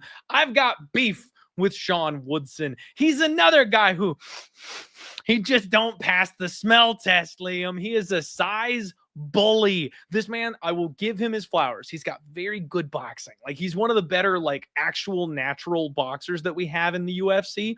But frankly, the problem is he's figured out how to do the pogo stick takedown defense, where he uses his third leg because he's so much longer than everybody else to keep himself upright. But beyond that, he is outmatched in a lot of other aspects of MMA. He's just really, really big and really, really long. And when you get into range, his boxing is too good for you to use or for you to do much else with. He's also been fighting a really rough level of competition for the most part. Charles Jourdain, maybe the best opponent that he's ever had. So he's fighting guys that he's got huge height and reach advantages over, and guys that are not UFC level. Saldana, Anglin, Youssef Zalal 1.0 before he turned his corner in his life and took things seriously. He got choked out by Julian Erosa, which not a terrible loss, but still kind of not a great look. He's taken on one of my favorite prospects, Liam, Fernando Padilla. I like this kid. He's 27 years old. We know that the UFC is really pushing, Mexico. They're trying to break into that. And I think they feel like they've got a star in this kid. And I kind of agree with them here. Padilla is 16-5, so he's got a lot of experience for this age. He is, I typed that backwards. I think he is 3-1 in his last 4, not 1-3 in his last 4. Stupid notes. My fingers got all mixed up there. He did lose to Kyle Nelson, which broke my heart a little bit, Liam. That was a bit of a problem for me. I thought he was going to run through Kyle Nelson, but Kyle Nelson has also been an overachiever that I cannot quite seem to get the pulse of for the last couple of fights. He bounced back with a massive submission win in his next fight against an 8-1 Luis Pajuelo. I can't say that name. The J really throws me off there. But he won with Pajuelo, thank you. Very dominantly. This guy is another one of these prospects. I kind of put him in the Youssef Zalal category, where he's improving rapidly, Liam. He's got a very, very high ceiling, and we just have not seen it yet. He's putting it together. He took a veteran lesson, and now we're going to see improvements on the other side of that. He's got pinpoint accurate strikes, and he's extremely fast. Of these two, he's going to be the faster and the more powerful striker. While I think Sean Woodson is going to have a boxing technical advantage, Fernando Padilla will mix in the Muay Thai and the kickboxing better, and he's got more pop in his hands, and he's the better grappler. I don't understand why he's the dog here. This is another guy who is in the short list for dog of the week. Fernando Padilla is a plus 140. You got minus 165 for Sean Woodson. And I've seen Sean Woodson be had, man, with that tall man's defense. His chin is up there to be cracked, and not many people can touch it. The thing is, he relies on that height, that reach to keep people away from him. He's not going to enjoy that here against Fernando Padilla. Sean Woodson will have a 2-inch reach advantage, but he's taking on somebody who's very, very close to him in height, someone who's got longer arms than he's used to facing. I think Fernando Padilla's got a lot of tools that can upset the apple cart here for Sean Woodson. He's another dog I like. You know, once again, I hate to agree with you, Clint, but I definitely see some possibility for that as well. You look back, Luis Saldana, it was not a good look, right? He basically got knocked out multiple times in that fight, and just like, I don't know, that guy didn't want to win or something. Like maybe somebody had a hit out on him if he won that fight. Like I truly don't understand that performance, even in hindsight, but you look at it and it's like he outlanded him on significant strikes. He dropped the shit out of him. He hurt him really bad. He lost a decision. So, maybe it went to a draw or whatever. It's just like he didn't get the win that he probably had like 6 times secured. So he blew it. But you look back, like that's the evidence that you need. Woodson can be had. On the other side of things, he's shown some marginal improvements, right? He went out there, wrestled Dennis Bazooka. I don't think many people predicted that coming in. In fact, I would have thought Dennis, his best path would be to try and wrestle him. He got out wrestled pretty soundly there. So it was a weird fight, no doubt about it. To your point, having a lot of size, to go with, like the guy's a former, big guy, right? Like he was like 200 plus pounds. I think he fought at heavyweight at once. Yeah, man. Like Brian Battle, except like if he just never stopped cutting weight and just went all the way to 145. Like it's kind of crazy. So Woodson's got a good frame and he's long and awkward, but he doesn't really put guys away, right? So he's out there for a long time. And when you have, some problems in terms of accepting power and getting tired with the pace that you set, right? Like that's what we saw in the Arosa fight. And the difference was Padilla just got on Arosa right away, put him away. It was a little bit of an early stoppage, but he attacked, hurt him badly early. And that's what you need to do to beat Arosa, right? The longer you let Arosa stick around, the more likely it is that you're going to lose. But also we know Arosa is very talented. It wasn't like he put him away early, right? He had to do some damage. He had to take something out of him. He had to tire him out and drag him into deep waters. And we've seen Arosa do that to a couple guys who are pretty solid prospects. So I don't want to sell him down the river for that. But the reality of the situation is you got a 32-year-old, and again, the UFC typically doesn't try and book to give older guys a great advantage, right? It doesn't mean that they can't win, but they're not trying to book to give them a great advantage. They give them another guy who's pretty big, right? Fernando Padilla, pretty big guy, coming off of a submission win, 9 wins by submission in his career. It's basically a very clear dynamic. If this fight ends inside the distance, I think the more likely guy to win it is certainly Padilla. But if it goes to the cards, he's lost a lot of decisions. He's lost to guys that are good. He's lost to guys that are guys you've never heard of. So you look at Fernando Padilla, and that's kind of been his kryptonite, right? Even Kyle Nelson, you would think to yourself, like, man, he should probably hurt him early, try and put him away, finish him. And when that didn't fully materialize, he kind of just left him hanging around, left it be a really close fight. And that's the danger here. But again, when you're getting a plus money return on the guy who might be a little bit more dangerous, might start out hot, you might be able to arb off after one round, and then Woodson comes back and takes over. But we've seen him hurt early. And again, if you have better finishing instincts, like, I don't know, hurt him and then club and sub him, right? Put him into a submission so he can't recover. I would say you could be a really tough guy. If you're in a choke, you're going to sleep like anybody else, right? Ask Tempa Garimbo. He really wanted to win the fight. But I wrote up in my article, or sub 1 for Vicente Luque. Because if he puts you in that choke, you're just going to sleep like anybody else. It's that simple. So I think that's the way I look at this fight, is the guy who's more likely to win it, do it decisively early, is Fernando Padilla, the underdog. So I do like that look. And also, I believe he's out of Valley Flow Striking Academy in Chicago. I'd have to fact check myself on that. Underrated team consistently. Bilal Muhammad, Juliana Pena produced multiple champions. So watch out for those guys. I believe he's doing some work out there. I think I saw that in my Instagram stalking as well. So a wonderful point, Liam. And I'm right there with you. I do think Sean Woodson, far more decision equity. It seems to be what he's good at. And got to shout out the It Factor MMA in the chat there. He knows how to win. That when it comes to gambling and betting, you want to put your money in spots where you're on someone who knows how to win. The fucking Kansas City Chiefs. You can't do a damn thing but put the money line. Don't lay the spread. Don't worry about it. Throw them at the bottom of every single parlay you've ever made, because they just keep freaking winning. That's what they do. So that is absolutely something worth its salt. And for those of you out there that are there's no good bet that loses type of people, like if the only good bets to you are bets that win, then a guy like Sean Woodson is somebody that it's okay to have your money on because he really does know how to finish his way to a victory. That's for certain. But I don't like those thin margins. I don't like relying on surviving late in a fight. And I said this last week, Liam, about Cody Durden, which, love-hate relationship with Cody Durden. Shout out Cody. Love the guy, love his heart, love everything about him. But I tend to find myself betting against him almost every single time he fights. I believe we've seen his ceiling. I said it about Cody last week, and I put my money on Josh Van. I'm saying that about Sean Woodson, and I'm putting my money on Fernando Padilla. I believe we've seen the ceiling of Sean Woodson. He has shown some improved takedown defense. Great. Is he going to become a black belt in jiu-jitsu? I'm not expecting it. Is he going to suddenly have tons of power? Not unless he goes and hangs out with Miles Johns for a couple of months. I don't expect a ton of difference from Sean Woodson. So I am going to be putting my money on Fernando Padilla, a kid that I think is rapidly improving and has an extremely high ceiling. Dog or pass, baby. Let's go. All right. Shout out Combat Sports Today. What's up, boys? First time tuning in. Thank you for joining the show here at Combat. Appreciate you being here. And we have launched ourselves all the way up to 1,400 live viewers. So we appreciate each and every one of you tuning in and listening. If you do me a favor, share out the show, hit the like button, do whatever you can. A little goes a long way. We appreciate the hell out of you. I am joined by Liam Picks Fights. If you guys don't know Liam, you should. One of the sharpest minds in the game. Absolutely amazing write-ups and just an all-around good dude. And that's the main reason why I like him. So make sure you show him some love. And let's get into the rest of these fights here for you. Next up, we've got Drakkar Klose, and he takes on Yoel Alvarez. And let me just... man, they are lining up. Guys I like to bet against, Liam. I don't know what they're doing this week, but this whole card is like guys that I've had issues with and can't seem to get one over on. So I am tightening my sphincter for what could potentially be a long night on Saturday.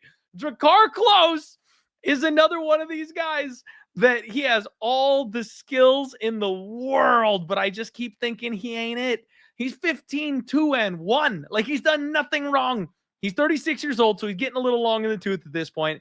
Trains out of the MMA lab here in Phoenix, actually one of the better gyms in MMA today. Also, very, very well known for the fluoride that they have the fighters swish around in their mouth. And, you're supposed to spit it out, but I think some of them might be drinking it by accident, which explains the, increased cardio and muscle mass for some of these guys coming out of the lab. At any rate, they're a very, very good, solid gym to be coming from. This guy is on a solid 4-fight win streak. The only loss he's had in recent memory was that knockout loss to Benny Dariush, where it was one of the weirdest, flukiest situations where, like, Benny gassed his legs out trying to body triangle him, had nothing left to offer, threw a Hail Mary spinning back fist and just clocked him, and that was it. So I really kind of thought that was the beginning of the end for Drakkar Klose. And then he went through this weird stage of life where he didn't have a home and he didn't have a gym, and he was coming back way too early, and he had the weird concussion from Jeremy Stevens where he got shoved. And so, like, all these factors lined up where I really wanted to bet against the guy. And he took enough time off and he took enough time to recover, and he found a new home gym, and like he kind of straightened everything out. I just kind of did a bad thing as an analyst and ignored those things. I was like, no, that doesn't matter. Like, I had a great angle. Jeremy Stevens was going to knock him out. That should still work, right? No, you got to open your eyes and pay attention to current landscape as opposed to things that had happened in past. So I lost a decent bit of money betting against Drakkar Klose. I bet Brandon Jenkins. I bet Hoffa Garcia. I think I might have even bet Joe Selecki. So I was really looking to try to get on the other side of this guy, and it was bad, Liam. It was bad. So I've kind of finally come to terms that this guy's a bit of a dark horse. Very well-rounded wrestler, very strong, very solid everywhere, good boxing, stinging power, not necessarily like a big KO, TKO type of guy. Like, don't get me wrong, he can catch you. That slam that he landed on Joe Selecki was just pure violence. You love to see it. But he's not necessarily going to be like a, piece you apart and nuke you type of fighter, going to decision more often than not, but very, very solid and kind of needs to be respected. His opponent, Yoel Alvarez, one of the only fighters who really was carrying the banner for Spain, right, until Ilia Topuria really took off here. 21-3, 31 years old. He's in his prime, and this guy is the biggest size bully you've ever seen. He's absolutely massive. Like, he puts Brian Battle to shame, Liam. I don't know how he makes this weight class. You close the cage door, and he looks like he's a full 2 weight classes bigger than his opponent. So he just goes in there and mauls people. He's got a kicking game where he likes to keep you at range. beat you up. And then once you do finally find your way in, he switches real well to like uppercuts and elbows and stuff like that. And then worst case scenario, he's got a real savvy grappling game for a guy this size. He's got good reversals and good sweeps. And if you know anything about grappling, butterfly sweeps are amazing, but they're real hard to do when your opponent's really fat and heavy. So it's tough to do when you're the smaller guy. Yoel Alvarez ain't got that problem. He's bigger than everybody. So he can elevate people's hips and get them up in the air and sweep and roll them, no problem. He's very good at that. He's got nasty elbows, really good ground and pound, really sophisticated submission game. His only recent loss was to some of the best fighters in the division. You know, Arman Tsarukyan got him out of there. Damir Ismagulov, who before he got old was really like kind of a dark horse in the division as well. So he just beats people up, Liam. You know, big round 3 finish over Elvis Brenner, which was impressive recently. The Mark Diakiese fight. That's one where I still have just a little bit of an asterisk to put on it because Diakiese, I believe, got fouled. It was like a clash of heads or something like that rocked him and put him in a bad position. And he was doing very, very well before that. And the ref didn't see the mistake, didn't stop the fight.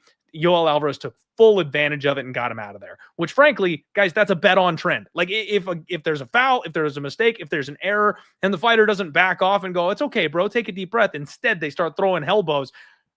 That's the guy I want my money on. Like that's a good way to win a bet. So Yoel Alvarez is, you got to kind of know his strengths and weaknesses. Frankly, I think he's another Miranda Maverick-esque fighter, Liam, where in the wrong matchup, he's just going to be bad chalk. But against the right type of fighters, he's just going to steamroll people. And frankly, guys, I think this is a spot where he's a bad matchup for Drakkar Klose. You've got a guy who's been hurt on the feet before. You've got a guy who likes to go in there and grapple and wrestle. And I heard a beep. Liam, you ditched me. I hit the wrong button. Sorry about that, Chief. No, you're good. I didn't even notice. I'm looking at my notes here while I'm talking. I didn't even see you disappeared. I heard the bonk when you came back in. Oh, all right. So, guys, I think this is Yoel Alvarez spot. I mean, I hate laying this kind of price tag on him. I hate laying this kind of chalk on him. I don't intentionally want to be on the opposite side of Drakkar Klose because, like I said, I've shortchanged him for a couple of years. I don't want to keep doing that mistakenly in error. But frankly, I think this is a spot where the size bully is going to size bully. Like Drakkar Klose has gotten tired before. He has slowed down before. And what we see from Yoel Alvarez is when he can just kind of punk people on the feet, he freaking does. You know, he absolutely murked Thiago Moises with an elbow on the feet if you go back a little bit. And that's the kind of thing I think could happen here to Drakkar Klose. So I think it's going to be Alvarez, Liam, and I think it's going to be a TKO. I don't think it's going to be a sub like everyone's expecting. I think he's going to knock him out. I'm actually seeing, at least in the early numbers, more people are voting on Alvarez by KO on the on Tapology than submission. And I would have thought, you know, like you said, you know, that submission might have gotten more love because Alvarez clearly such a good grappler. The other thing I will note, this is a thought of mine, right? And you mentioned how violent it was. It was perfect, right? He did everything right in terms of the defense, right? Just picked him up, turned Selecki like sideways in the air, slammed him on his head.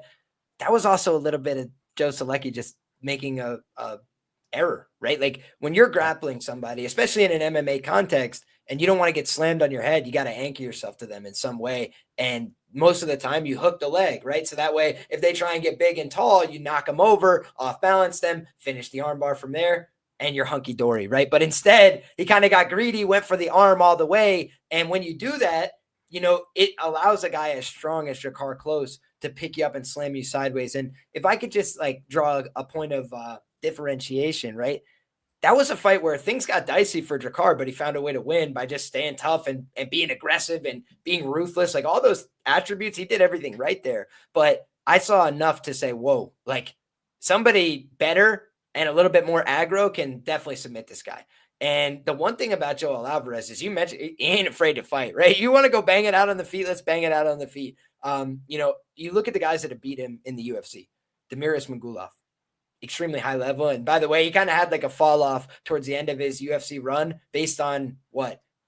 Health, right? He just wasn't healthy anymore. He basically said as much, went back to Russia and, you know, he's living his life, I think still fighting and doing his thing. But you look at Damir Ismagulov, extremely talented, very hard guy to get over on in the UFC. Then you look at his other loss, I bet huge on Arman Tsarukyan. I had a very uncomfortable exchange with my guys, Magic and Andrew, because you look back and like Joel Alvarez has been their guy. And so they were on him for a lot of great spots and great opportunities with him, right? And that time I was on their show and I was like, I just like the way I see it, like I just think he's going to get on top of him and he's not going to get submitted. So he's probably going to just pass the guard and beat the shit out of him. And it was an uncomfortable conversation, but I felt like the facts bore it out at the end. And it's not because Joel Alvarez is bad.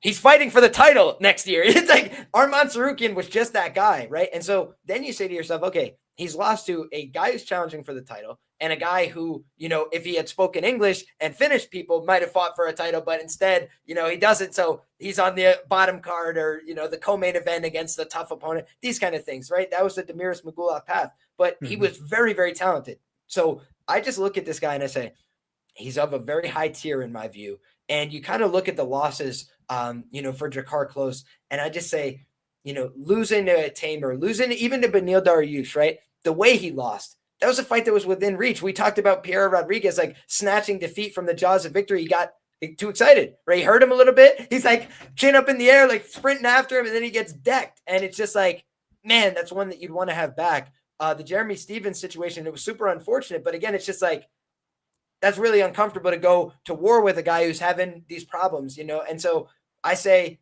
nothing but the best of luck to Drakkar Klose, but I look at this guy, Joel Alvarez, you've mentioned he's cheating and trying. He's going to find any way he can to try and beat you. If he has to kick you in the nuts, poke your eye, whatever he has to do. That fight against Arman Tsarukyan, he wanted to keep going. He wanted to keep trying, but he was a bloody mess, right? It was just an unfortunate positioning problem, right? A guy who's really good at passing, really good at defending submissions, going to be hard to get that guy out of there. Everybody else, he's found a way to put them away. You know, we look at his record. We talk about Shavkat Rakhmonov. He's a finisher. This guy's a finisher too. You know what I'm saying? Like he's lost a couple fights, but to really good guys, and this guy's a finisher too. And I just think that this is where the rubber's going to meet the road for Drakkar Klose, because I think, to your point, he can bang him out on the feet. He can hurt him. Like if Beneil Dariush is hurting you, this guy can hurt you with elbows. And I think that when you look at, you know, how this fight transpires, if Drakkar gets hurt, I don't think there's a reprieve going to shoot a takedown. And if he goes to his wrestling here, I don't think that's safe. Like, I don't think you could just go hang out on top of him. He's got an excellent guillotine. So if you try and wrestle in and you're not very sound about your positioning, you're getting choked, period. And then if you do have good entries, the guy's a very competent guard player. We talk about guys have different builds. They need to be in certain positions. Because of his length, he's very dangerous on the feet. He's very dangerous on the ground from the full guard. Absolutely. I'm glad we're seeing this thing the same, Liam. I love it. Absolutely love that we're lining up here on this card. It's a tall number. And like I said before, I don't want to disrespect Drakkar Klose, but I do think Joel Alvarez is just the better fighter and the better prospect. And we've seen him kind of fold in some of these step-ups in competition before. I think it's going to happen again. Let's bet the size bully, maybe wait on this one to make sure he makes weight, see how he looks on Friday, and we'll go from there. Another candidate for violence, in my opinion, because when you think about how Alvarez loses his fight, I mean, I know Drakkar kind of has a rep for being a decisionator, but recently he's been trying to violently kill people out there. So just take that for whatever it's worth, right? Obviously, the one with Joaquin Silva, he was a little bit more reserved, but you look at the other fights he's had recently, and he's been trying to get guys out of there and calling for 50,000 bonuses and stuff like that. So I wouldn't be surprised if he goes out there and lays it on the line a little bit and, you know, come hell or high water, just try and get that $50,000. Very, very true. That's a good note, Liam. That is a good note. I like violence in that fight as well. I do think more often than not it comes from the Alvarez side, but if you've got a decent number on the under, who cares? All right, guys. Next up, we've got Michael Johnson, and he takes on Ottman Azaitar in the Leave It Alone fight of the night. My God, what a dumpster fire, Liam. Okay, so some of you might be too young to know who Michael Johnson is, and that's okay. But he was he is maybe the hardest fighter on the roster to handicap.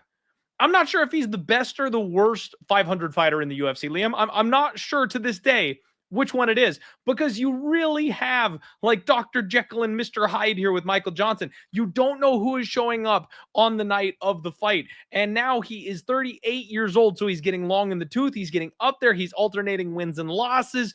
He's got knockout losses. He's got submission losses. He's got KO wins. He looks like an absolute absolute mechanic in there and decision aids people like you just don't know what you're going to get. On his best night, he's knocking out guys like Dustin Poirier, legends of the sport. This guy can spark them in an instant. And then on his worst night, like he's getting decisioned by Clay Guida for God's sake. I mean, like you just have no idea what you're getting with him. And he also is one of those weird guys where he looks durable right up until he's not, Liam. I don't know what it is. He's like Jamie Malarkey, where the chin looks fine. You can walk forward, hands down, and just every shot you want. Take every single one of them. I'll spit in your face about it. And then one goes, and he's like, it's just over. Like all of a sudden out of nowhere, the chin fails him. So you have no idea what you're getting with Michael Johnson. He's a good wrestler. He's got slick boxing. He's very athletic. He's very fast. Father Time is claiming a couple of those, but he still looks pretty good. And you just have to be careful. Ottman Azaitar, the bulldozer, 13-2, 34 years old. I've said it before, Liam, a complete fraud. I am not a fan of the Azaitar brothers.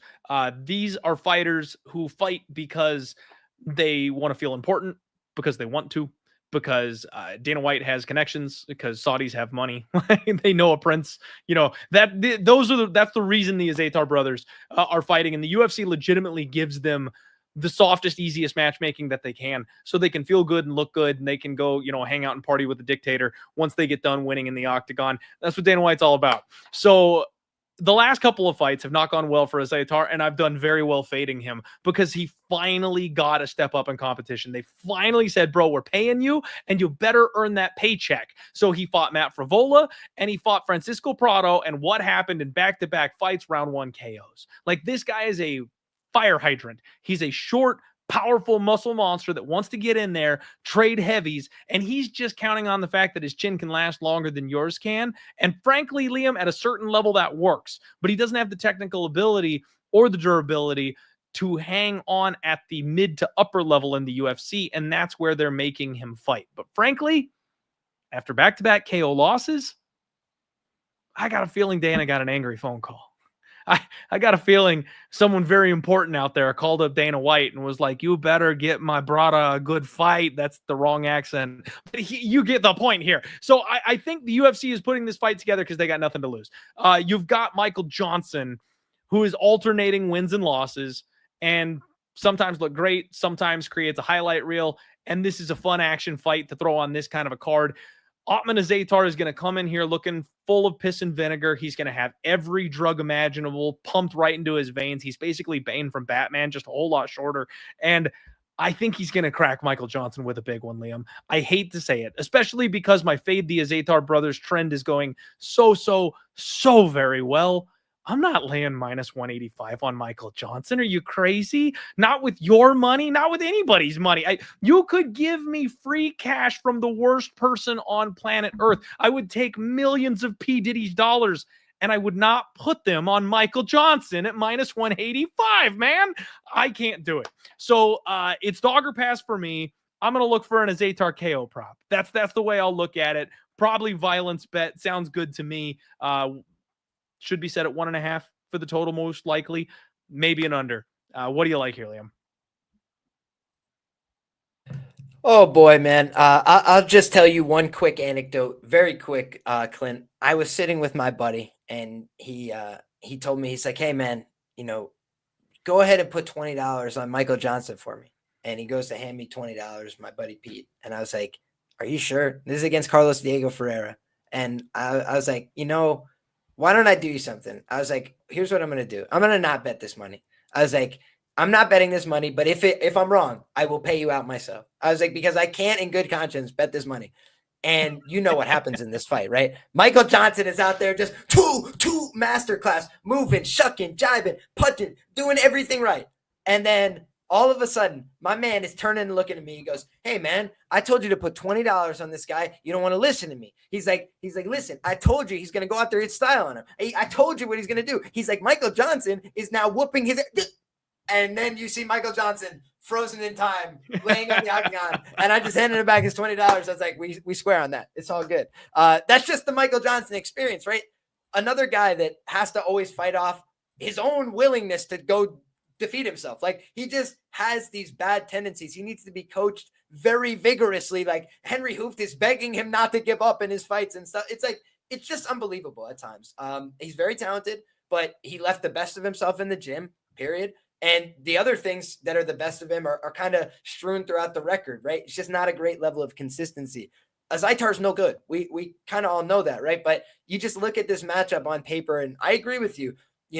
They gave Azaitar some tough spots. Like Prado, he's got a brick for a head, right? Daniel Zellhuber just did target practice on him for a while, couldn't put him down. And I think that when you look at, a guy like Michael Johnson, Darius Flowers was like having a health event because he had a very difficult time cutting the weight.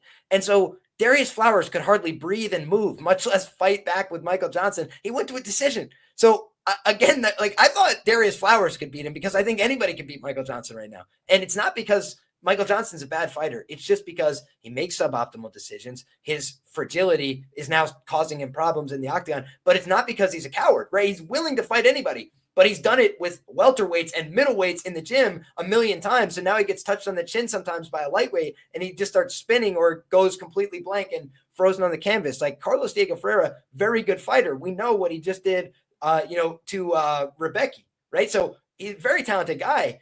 But you also have to just contextualize it and say, like, Michael Johnson, skill for skill, could beat a lot of these guys, but he just is less than the sum of his parts. And when you look at how this other guy fights, like, I don't think it's going to be like, hey, let's go out there and have a skill for skill battle and see who's more technical at kickboxing. I think Azaitar is going to say, all right, I probably got 3 minutes of piss and vinegar in me, so I'm going to come out here and try and put hammers on his head for 3 minutes. And I think if he does that, he's going to win this fight by knockout in the first round. So it just seems to me like a fight where I expect violence. I think Azaitar will be in cardiac arrest if this fight goes 7.5 minutes, like his brother and like he's done in the past. It's like these guys not built for a long time. They're built for a good time. And I also just think like Michael Johnson's chin is completely untrustworthy. Minus 185 shocking to me. So yeah, I'll look deeper into this fight. ABC say always bet on cardio. This guy did just go 15 minutes against Darius Flowers, another guy in cardiac arrest. So maybe Michael Johnson can get another decision going here. But for me, it just feels like in the early going, like who could take a shot better? I do feel it's probably Azaitar. And like Frivola, another guy that was like fringe contender type guy, right? Like top 15 type guy. So he knocked out Drew Dober, right? Like set him cold. Like that's what Matt Frivola has been doing to guys. And I just look at this other side. I'm like, this is a tough go for Michael Johnson. If you're not finishing Darius Flowers, like minus 185 is a steep price for me. I'm with you, Liam. I'm with you. And frankly, guys, one thing to remember, this is the small cage. This is not a pay-per-view fight. This is the small octagon. And I just think eventually against a guy like an Azaitar, Michael Johnson's going to have to fight at some point, Liam. And that's when the fight starts. I don't think he's going to be the guy that gets his hand raised there. He doesn't have the tools to do it anymore. So if this was the big cage and he could footwork and skip around and stay away and just kind of jab and run, he probably could win this fight. But in the small cage that really incites violence, I don't think that's possible. One note that I do want to give you guys, however, me saying this is not a pay-per-view card, guys, did spur this memory in my mind. We are alternating back to the new shitty-ass UFC gloves. Something to bear in mind. There are statistics, there's actual documented evidence out there that these things are not allowing KOs as frequently as the old UFC gloves. And the UFC has said for the pay-per-views, we're doing the old gloves. For the regular cards, we are doing the new gloves. And from what I understand, somebody who, and again, this is like I heard from a friend of a friend, what they told me was essentially the UFC kind of like stopped production on the old gloves because they were switching to the new ones. So they don't have enough of the old UFC gloves to make it to the end of the year. And that's why we've got this random ass fight card at the end of the year that has the new UFC gloves, but they are absolutely squashing KOs. Do with that Michael what you Johnson will. Is now a lock. All right. I'm sorry, guys. He's minus 1,000. Change everything. I agree with you. It's been brutal this year with the lack of knockouts. And I do think the changeover to the gloves definitely contributed, but also the prevalence of supplementation. Absolutely. Something that what's his name? Luca Fury, excuse me, has been bringing up a lot. And I agree with that. You just see like a lot more fighters that are in their like late 30s, early 40s, like surviving 15 minutes and stuff. And obviously Clay had a tough go of it this weekend, but definitely something to consider. Well, frankly, man, I think it's a little bit of everything. You know what I mean? And that there are fighters out there with the new gloves that are saying that they feel looser and the padding is not as much on their hands and they're afraid of breaking their hands. So they're not throwing as hard. And so, like, it is a real thing that is affecting some of these outcomes. I don't know that that's going to bother Azaitar. He seems like the kind of guy that will break his hand and say, okay, whatever, I'll throw an elbow instead. And like I talked about, guys, if you're looking at knees and elbows and stuff like that, guys like Yoel Alvarez, he can still get a knockout because he likes elbows. So it's not like a perfect 100% type of thing, but again, just information, something to bear in mind. Decision props on this particular card might be a little bit more valuable than the KO props. Looking at like the Grant and Tavares fight, for example, that one could be one that seems like it should have ended, but doesn't, because they're not throwing as hard in that fight. So just, just a thought, giving you all the info. Real quick shout out to the sponsors, everybody. This is Home of Fight. We're still chilling here on the Home of Fight. Make sure you check them out. Please support them at all locations.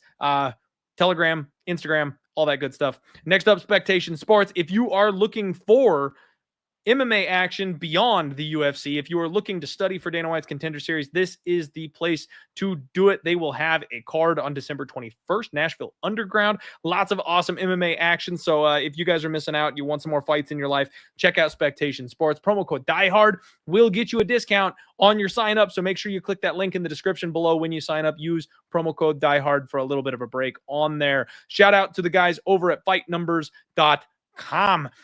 Best stats and best DFS tools in the freaking game. They've got a good odds board. They've got predictions. They've got trends. So make sure you support them. That's manned by our guy, John Kelly. Friend of the show. Make sure you guys are supporting them. And they have helped me turn around my DFS game because I suck at DFS. But their tools have helped me actually start making a little bit of money on MMA DFS. So make sure you check those out. That's a good place to be. And the promo code DIEHARD and the link in the description below will once again get you a nice little break on your sign up. Bet openly, you guys. My main sponsor, my main people, man of the people, Gino himself. We are closing in on $9 million saved. $8,895,000 have been saved using this platform because you get the best odds possible when using Bet openly. It is peer-to-peer, which means another gambler out there takes your money, but because of that, you cut out the middleman, you cut out the book, and the winner pays 1% juice because my man Gino is not greedy. Look at these numbers. Ottman Azaitar is a plus 172 underdog. That is a better number than you're going to get anywhere else in the market. But similarly, you can lay minus 172 on Michael Johnson. You are getting a better number on both sides of the line. Not only that, but you guys can do fun degenerate stuff with this little instant booking DFS player props button here. I like to use it for hockey. You get goal scoring player props. You can pick your teams and parlay them all up together. So all the degenerate options that Bet Openly didn't used to have that you had to run the DraftKings for, they are now developing those tools in here. So this tool is not only better for you long-term as far as saving money, but it's getting better. Gino is making sure this thing is getting better with lots of fan feedback and transparent conversations with the people that use it. So it's awesome, and you got to make sure you get in there. Yes, Matt, Bet Openly is available in California. It is my secret weapon. Whenever we go out to California, guys, Bet Openly, the way, again, this is too highbrow type of stuff, but it's under like DFS legalizing it. So because of that, they have DFS in California. Bet Openly works, but you can straight up bet with people on that platform, and you can't use sites like MGM, FanDuel, DraftKings. They're illegal in California. Bet Openly works in California. You should be jumping on it, man. It absolutely makes a massive, massive difference, and you can play in places where you otherwise cannot. So get yourself an out there. Click the link in the description below so Gino knows that I sent you.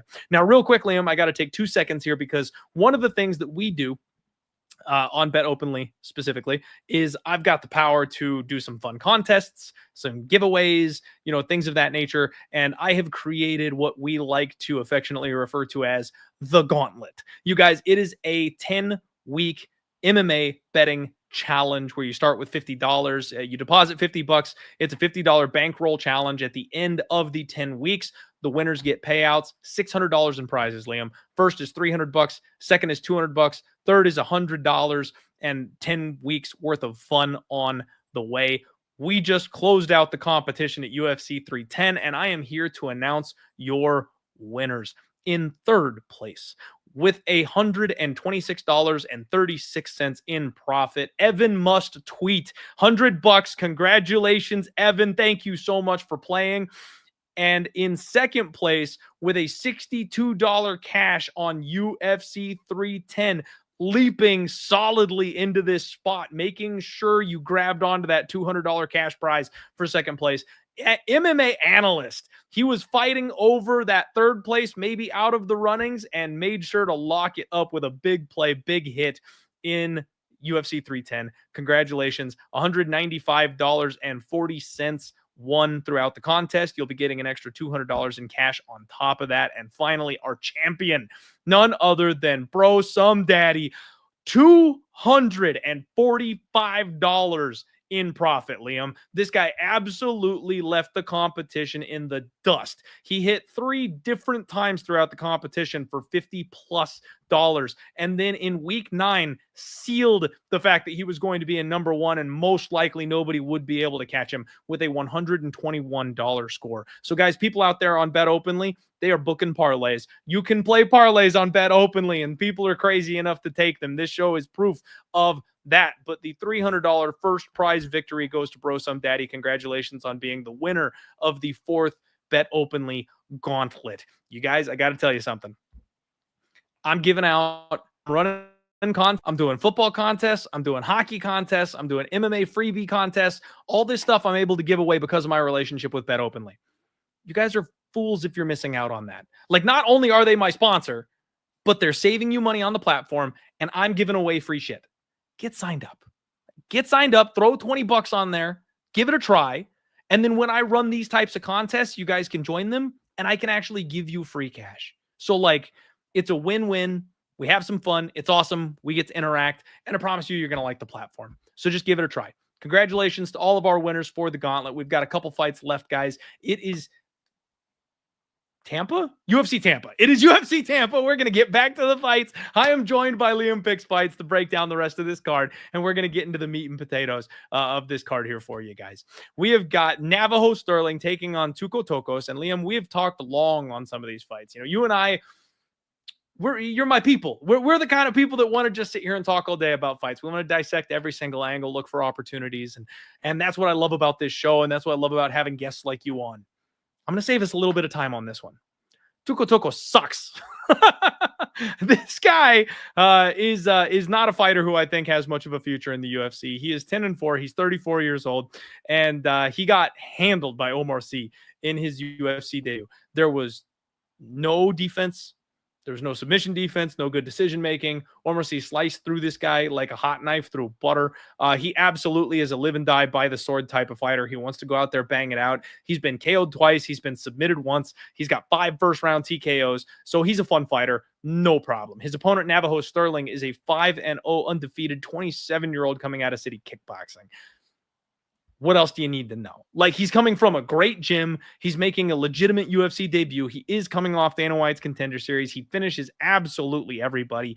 And people that he's been fighting have a decent amount of experience too. It's not like 0-0, 1-0 type of fighters. They're not great fighters, but like 8-8, 9-8. Like, it's people with experience. And you're in that kind of a gym. Yeah, that's the side I want to be on. So I'm not laying minus 500 on a UFC debutant, I don't think, Liam. But frankly, I think you could. He's probably going to win this fight, and he's probably just going to be the cleaner operator on the feet. I expect a Navajo KO. Yeah, I'll echo your sentiments here, and I'll try and keep it brief as well. Tuco Tukos was like a minus 600 favorite against Ming Yang Zhang, which is probably going to go down as one of the worst MMA lines of all time, right? Like, Ming Yang Zhang just walked him down and killed him in that fight. Not very competitive. And then you look at the fight that he had against Omar Sy. I mean, that was just not a very, soft matchup for him, right? It was like a very difficult one. So I think he's bad. But I also think, like, in terms of style matchup, like, he will probably try and be the offensive wrestler and grappler in this one, which I think could at least lead to him having more success than like him getting out grappled by a bigger guy against Omar Sy that was never going to go his way. And then the fight against Ming Yang Zhang, that's like a murderous power puncher, just walked him down. Also a huge guy. I think that if he's smart, he's going to try and wrestle and grapple here and at least test that. If we've seen anything from the City Kickboxing guys, that's where you can exploit them, right? But it just doesn't seem like he's got the juice athletically. He seems more like a guy who wants to, go out there and kind of rumble about a little bit and have fun, but he doesn't seem like a guy who's serious about being a world champion or something. No disrespect. And I think on the other side, that's what you get with Navajo Sterling, a guy who really wants to be here. I think I called him one of my 5 most talented Contender Series prospects in no particular order from this year, just because he's got the build, he's got the team, and he's in a shitty division. So go out there and prove it, kid. The nail in the coffin there is that he's in a shitty division, and ain't that the truth, man? 205 is so soft right now. I mean, and somehow heavyweight is softer. Look at freaking Kennedy Nzechukwu moving up from 205 and having success at heavyweight because he's better than those guys up there. It's unreal, some of these higher weight classes. Yeah, let's leave that one in the dust. That can be a time saver shorty there. Next up, you've got Daniel Marcos taking on Adrian Yanez. This is more my speed, Liam. This is an awesome fight. So Daniel Marcos, I've talked about this guy a lot, Liam, because frankly, there's something about him that I just like. He's a little bit older. He's 31, so he's still in his fighting prime, obviously, but he got to the UFC a little bit later, but he's 16-0, and he just looks good everywhere. This guy can just do it all. Now, I will tell you, I think he robbed my guy, Davey Grant, blind. You go back, you look at that fight, you look at the media scorecards, you watch all of it, like everything. Davey Grant won that fight, right? So this guy should be 15-1. But I've talked about how hard Davey Grant fights at the upper end of the division. Fighting closely with that guy, to me, just kind of checks the box that you're legitimate, especially when it's your second fight under the UFC banner. So this guy fought Urichi Lang, got a no contest there, groin strike, accidental, oops. Fought John Castaneda, did very well in that fight. I like his shot selection, Liam. That's the thing that I always like to say about Daniel Marcos. He's kind of a pot shotter. Usually when you get guys like that, they are moment winners as opposed to being minute winners because they hit with force. They hit big, thunderous shots. But somehow Daniel Marcos has made that work for him to be a minute winner. He does throw one at a time type of strikes. Every once in a while, it'll be a 2 and 3 punch combo, but not very often. But he keeps a high enough pace that it is often enough that a judge will think he's throwing at a high pace, right? Like it's a really weird combination of, powerful one at a time punches, but still keeping some kind of volume going. I like the way he strikes. He finds opportunities and he does very, very well in those in striking range. I like the way he keeps that striking range, mind you. He does a good job of making sure he can touch you without you being able to return fire on him. Daniel Marcos is a very dangerous opponent in this spot for Adrian Yanez, who is a fan favorite. Yanez, 17-5, 31 years old himself, and he went through a bit of a tough time. He snapped a 2-fight skid here with a win over Vinicius Salvador. The UFC gave this man a softball, Liam. Absolutely softballed him. They were like, okay, fan favorite, talks about Dr. Pepper all the time, and they tweet back at him. We need to not have this guy go 0-4 and get cut. So he was going through a tough time. His coach died, father figure style coach, a guy he's got a very close relationship with, and he takes over the gym. So all of a sudden he goes from being a fighter to being thrust into this leadership role, something he's not ready for, something he's not prepared for. And it looked like that was taking a bit of toll of him emotionally. And it also took a bit of a toll on him as far as his fight preparation goes, because who knows how well you're training, who knows how well you're operating once you're your own head coach, instead of someone controlling everything for you, setting everything up for you, telling you what you need to do and where you need to go. So he loses to Rob Font, which frankly, Liam, is a terrible look. Rob Font doesn't tend to knock out a lot of people. So him getting KO'd cleanly in round 1 by Rob was a bad look, but I'll give him a little bit of a pass. Then he gets TKO'd in round 2 by Jonathan Martinez. Now, you can give him a little bit of a pass because it was leg kicks. It's not like he got chapped on. It's not like he got tapped on the chin. That's what I was trying to say. And, went down and he's chinny and he has a problem. No. He just had no idea how to check legs. But that also is a bit of like a you probably should have been prepared for Jonathan Martinez kind of moment. He did check a leg kick or two against Vinicius Salvador. Looks like it's something he spent a little bit of time on after that. God bless him. Adrian Yanez, guys, by the way, is the newest member of Bet Openly. So shout out to my guy. We got a bit of a sponsorship deal, it looks like, going with him. So we should expect a couple posts from him supporting Bet Openly, which I'm super excited for. But the problem with that, Liam, is I'm very, very tempted to bet against him. this week. I mean, guy joins the team, and I'm like, I'm fading you. Like, you hate to see it. He is a plus 150 underdog. You've got Daniel Marcos at minus 180. And what I've seen from Adrian Yanez is he likes to get in there, bite down, and trade. You know what I mean? He likes to keep his hands a little too low. He's very hittable when he comes in on entry. And I think Daniel Marcos is going to make the right adjustments to be able to avoid and return and counter. And if Adrian Yanez goes first, I don't know that he's going to be able to handle what Daniel Marcos throws back at him. Yanez does have a bit of the death touch. So if he gets going and he finds his flow state, and maybe he's made some improvements since his last fight, he could win this fight and surprise me. But I think Daniel Marcos has better durability and better shot selection. And I kind of think that's what this fight comes down to. Hate to say it, but I'm picking Marcos at minus 185 here. I understand where you're coming from, man. I think that this is a competitive fight. Listen, I think it's an IQ test in some ways. This guy Marcos, sometimes he comes out, he's firing leg kicks. Sometimes he throws very few. You just go through UFC stats, you'll see it. Some fights he's throwing 20 plus. Some fights he's throwing less than 10. So it's like, if he's throwing less than 10 against Adrian Yanez, I don't think that's a good fight for him. Just because, like, I think, to your point, he's a little bit more one and done. Yanez will put some combinations together and start to make some reads on you over the course of a fight. And we've seen, if you're Jonathan Martinez, you go out there, chop the leg. That was a great strategy, right? Kind of just immobilized him, really kept his attention on the lower part of his body. He couldn't really box effectively because of that. That was really smart. You look at the other fight that he lost, Rob Font. I mean, frankly, Rob Font is like a very, very good fighter, right? A guy who's been lurking in the top 15 for a long time. And you look at his losses, he gets dropped multiple times by killers and just keeps getting back up, getting back in their face, outlanding them on volume. Like, Rob Font's a tough motherfucker. And, he went out there, and I honestly thought he was looking pretty solid against Rob. And Rob just was like, yo, fuck this kid. Bit down on the mouthpiece and killed him. I was like, okay, hats off to Rob. Like, he needed that one bad, and he got it. Just like the most recent time we saw Rob, he needed one bad. He went out there and got it again. So you just see Rob, he's a gamer, man.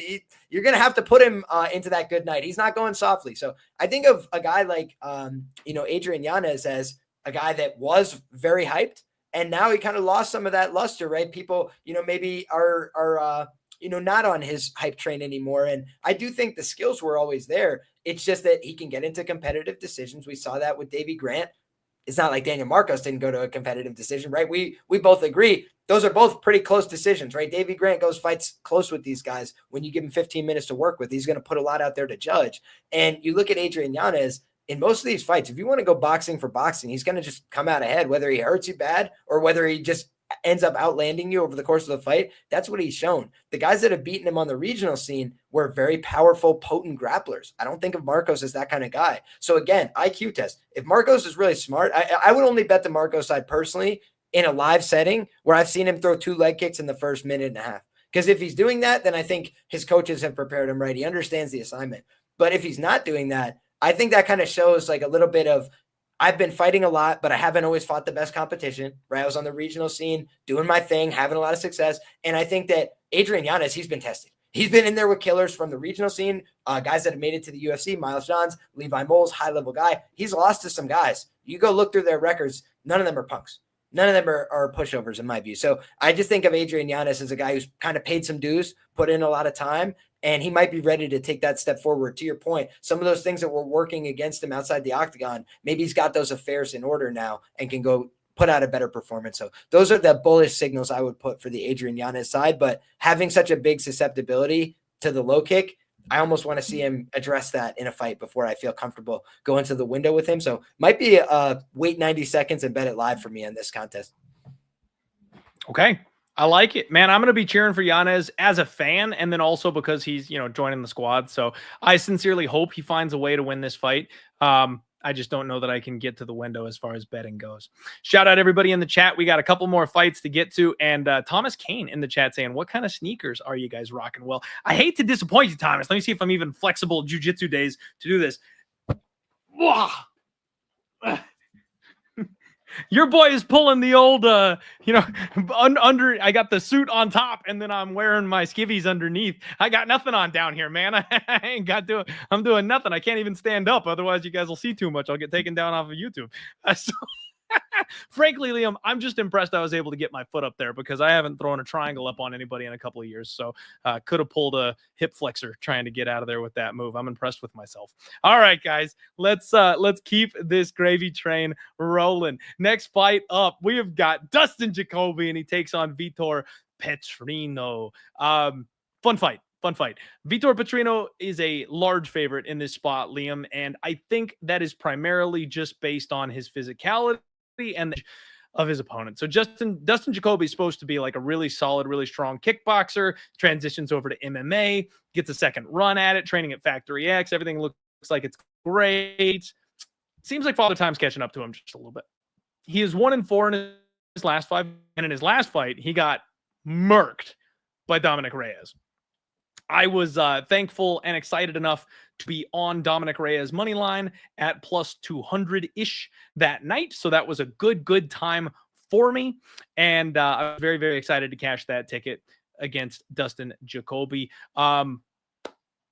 If he plays this fight right, I think he can stick and move and work his way around Vitor Petrino and extend this fight and be the better striker. But Vitor Petrino is just new Paulo Costa.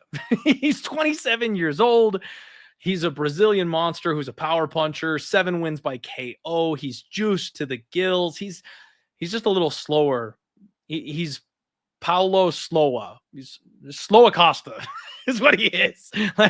So he likes to come in there and bite down on the mouthpiece and swing heavies. I was happy and grateful enough, Liam, to cash the 14-1 ticket on my boy Anthony Smith. One more for the Gipper when he jumped guillotine on this kid and taught him a lesson in that last fight. But frankly, that was Vitor Petrino being had. That was Vitor Petrino being taught a lesson. And Anthony Smith, if they had struck for 15 minutes, that was not going to end well. So it was really his only opportunity of victory, and damn did he take it. I fully expect Vitor Petrino to walk forward and try and do his best to touch Dustin Jacoby on the chin. And one could be all it takes at this point, Liam. It really could. This is a big step up for Vitor Petrino. The UFC like this kid. They're putting him in a position for him to win. But frankly, I don't think he's all that. Like, I do think he's got a ceiling. He hits relatively hard. He wrestles okay. He doesn't have great cardio. Like, none of it's very good, right? But he's younger, he's bigger, he's stronger. And I think that's enough to beat Dustin Jacoby at this stage. Is that enough for me to get to the window with a minus 400? I don't think so. I'm going to pick Vitor Petrino to win. But beyond that, I got nothing. Yeah, it's again one that I look back on with horror because, I basically made the case for how Vitor Petrino was like a fade waiting to happen. And then he just lost to Anthony Smith. And I was like, for fuck's sake, I missed the fade. And that was the same guy that had previously predicted him to submit, what's his name? That Marcin Prachnio, right? And it wasn't based on his skills, but I had predicted Anton Turkalj was going to submit him. And then Anton Turkalj did what?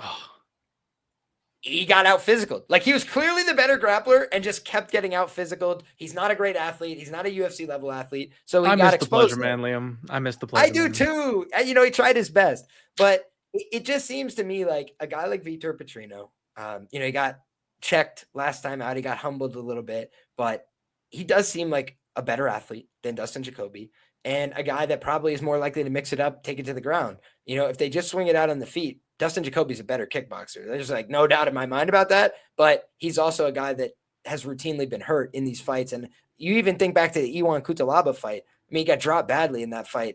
Or if not dropped, he was just getting held against the fence and punched ruthlessly to the tune of a 10-8, had to fight his way back in that one. So I think to myself, how many times can he realistically do that? And now he's coming off of some tough losses, accruing more damage. I don't like any of that for him. I do think the last time out, a prospect loss is typically you get submitted for doing something stupid. He did that in his last fight. So maybe he wakes up a little bit, gets back to the training room. But I do just think he's not a very positionally sound guy. So, that's the thing that always worries me. But Dustin Jacoby's not the guy to make him pay for that. So I think that this should probably be a Vitor Petrino win. But I'm just weary enough. I will say, the striking against Anthony Smith wasn't anything to write home about either. He was honestly looking a little bit awkward in that fight, period, and a little bit too loosey-goosey. I like guys that are savage competitors. You know what I mean? And I just felt like he was a little too happy-go-lucky, in that fight, and he paid the price. So if he's showing up ready to go for this one, he should impose his will on Jacoby. But,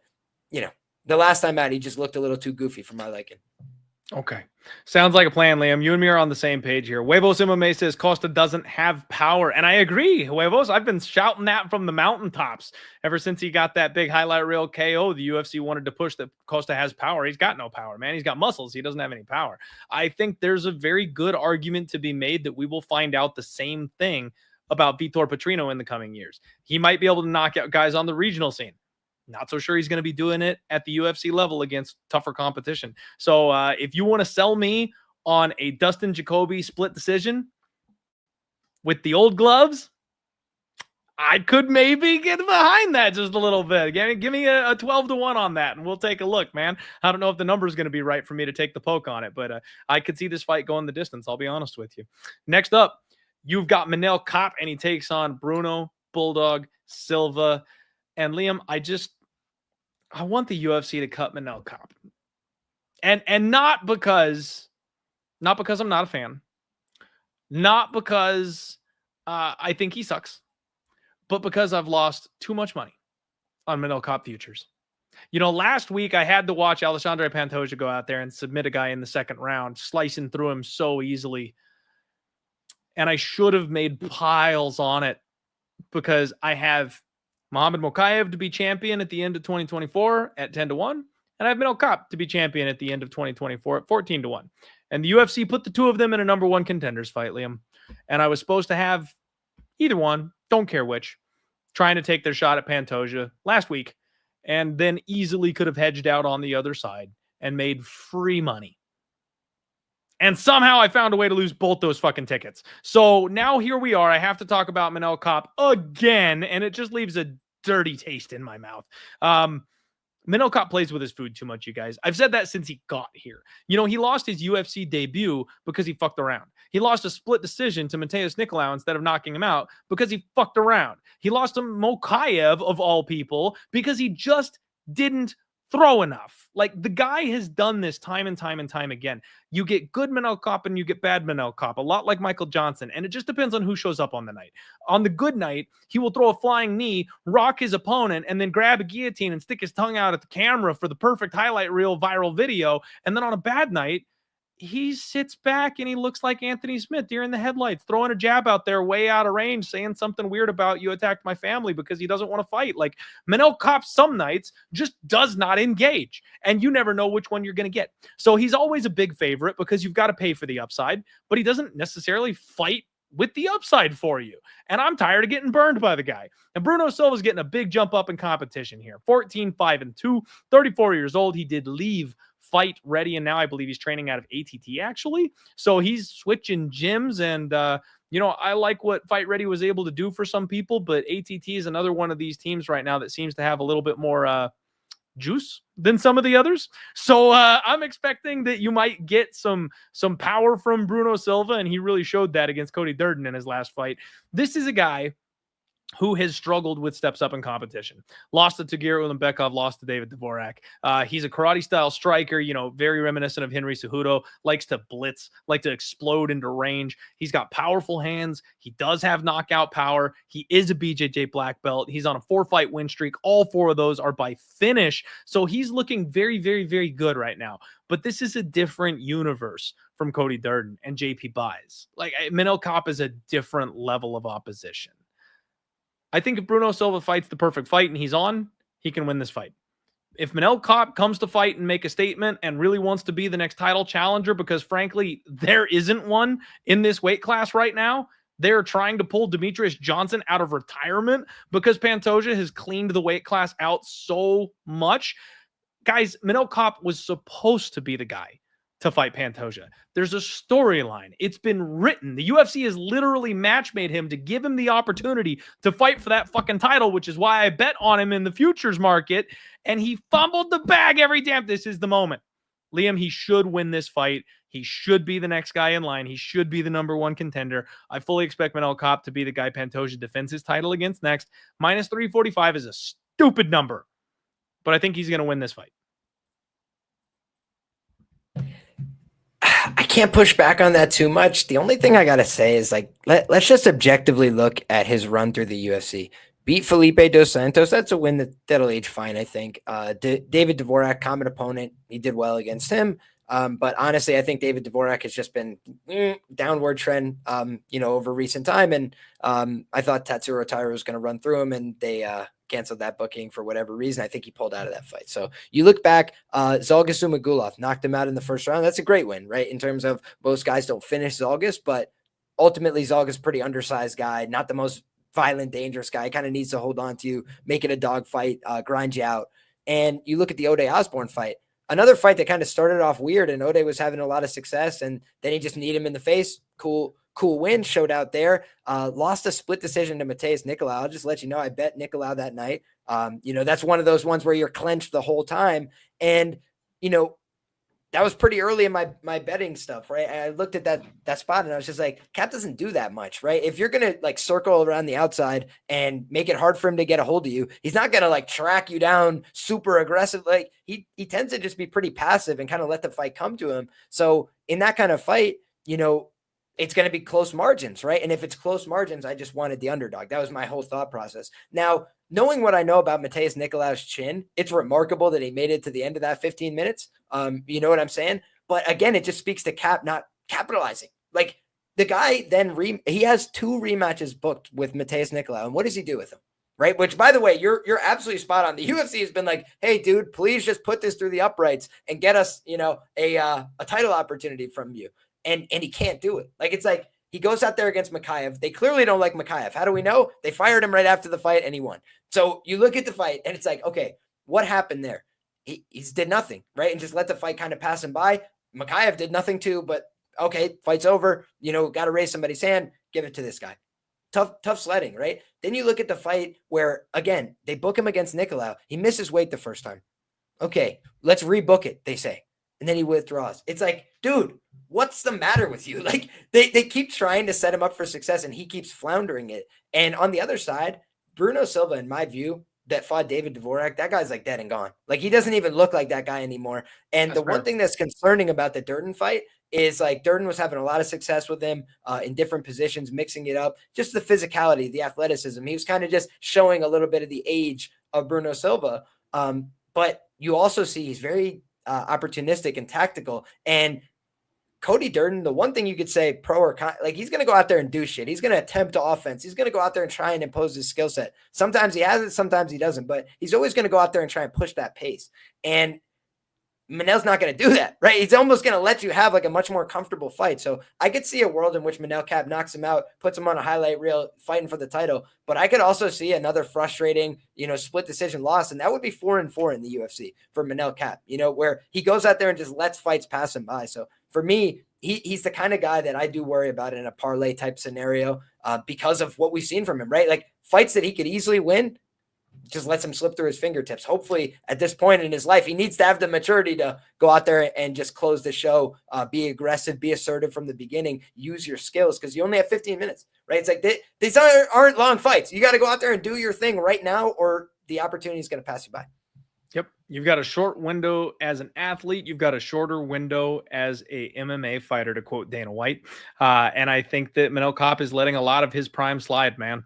And if he wants that title shot, now's the time. I think he's got to go for it. But I've been burned too many times, man. I'm going to pick him to win. I'm not parlaying him this week. That's too big a number. And Bruno is looking career best right now. So I'm not saying I'm going to bet on the underdog, but I'm just saying Manel Kape at this stage is not the kind of guy you want that price tag on. Minus 160? Sure. I will lay that. No problem. But minus 300, now you're talking crazy. That'll do it for that one. Next fight up, you guys. Swanson takes on Billy Q. Oh, this is a banger, Liam. This is a bit of a throwback fight, but it's going to be a good one. You've got two guys that like to go in there and slug it out. High pace, high action. Swanson looks like, frankly, he's still got it. He's another one of these guys that's just kind of turning back the clock every time he feels like it. 41 years old is Swanson. He's alternating wins and losses, and he really seems to be struggling again, kind of at that upper end of the echelon of the division here. Split decision loss in his last fight to Andre Touchy Fili I thought he won that fight, Liam. I really felt like he beat Andre Fili, but in classic Andre Fili fashion, every single fight of his ever goes to a split decision. So you're flipping a coin once you get to that point. Big win over Hakeem Dawodu not long before that. He struggles with the guys that have like ungodly power. You know, Jonathan Martinez got him with the leg kicks. Giga Chikadze is just too much at this stage for him. But against these mid-tier type of guys, it seems like Cub Swanson's still got it. He's incredibly athletic. He's incredibly fast. He's still explosive. Counters are good. Power is sharp. I can't say much bad about Cub Swanson, even at 40 years old right now. Billy Q, 18-6. He is 36 years old. And I'll be honest, man, I kind of feel like age is catching Billy Q faster than it's catching Cub Swanson right about now.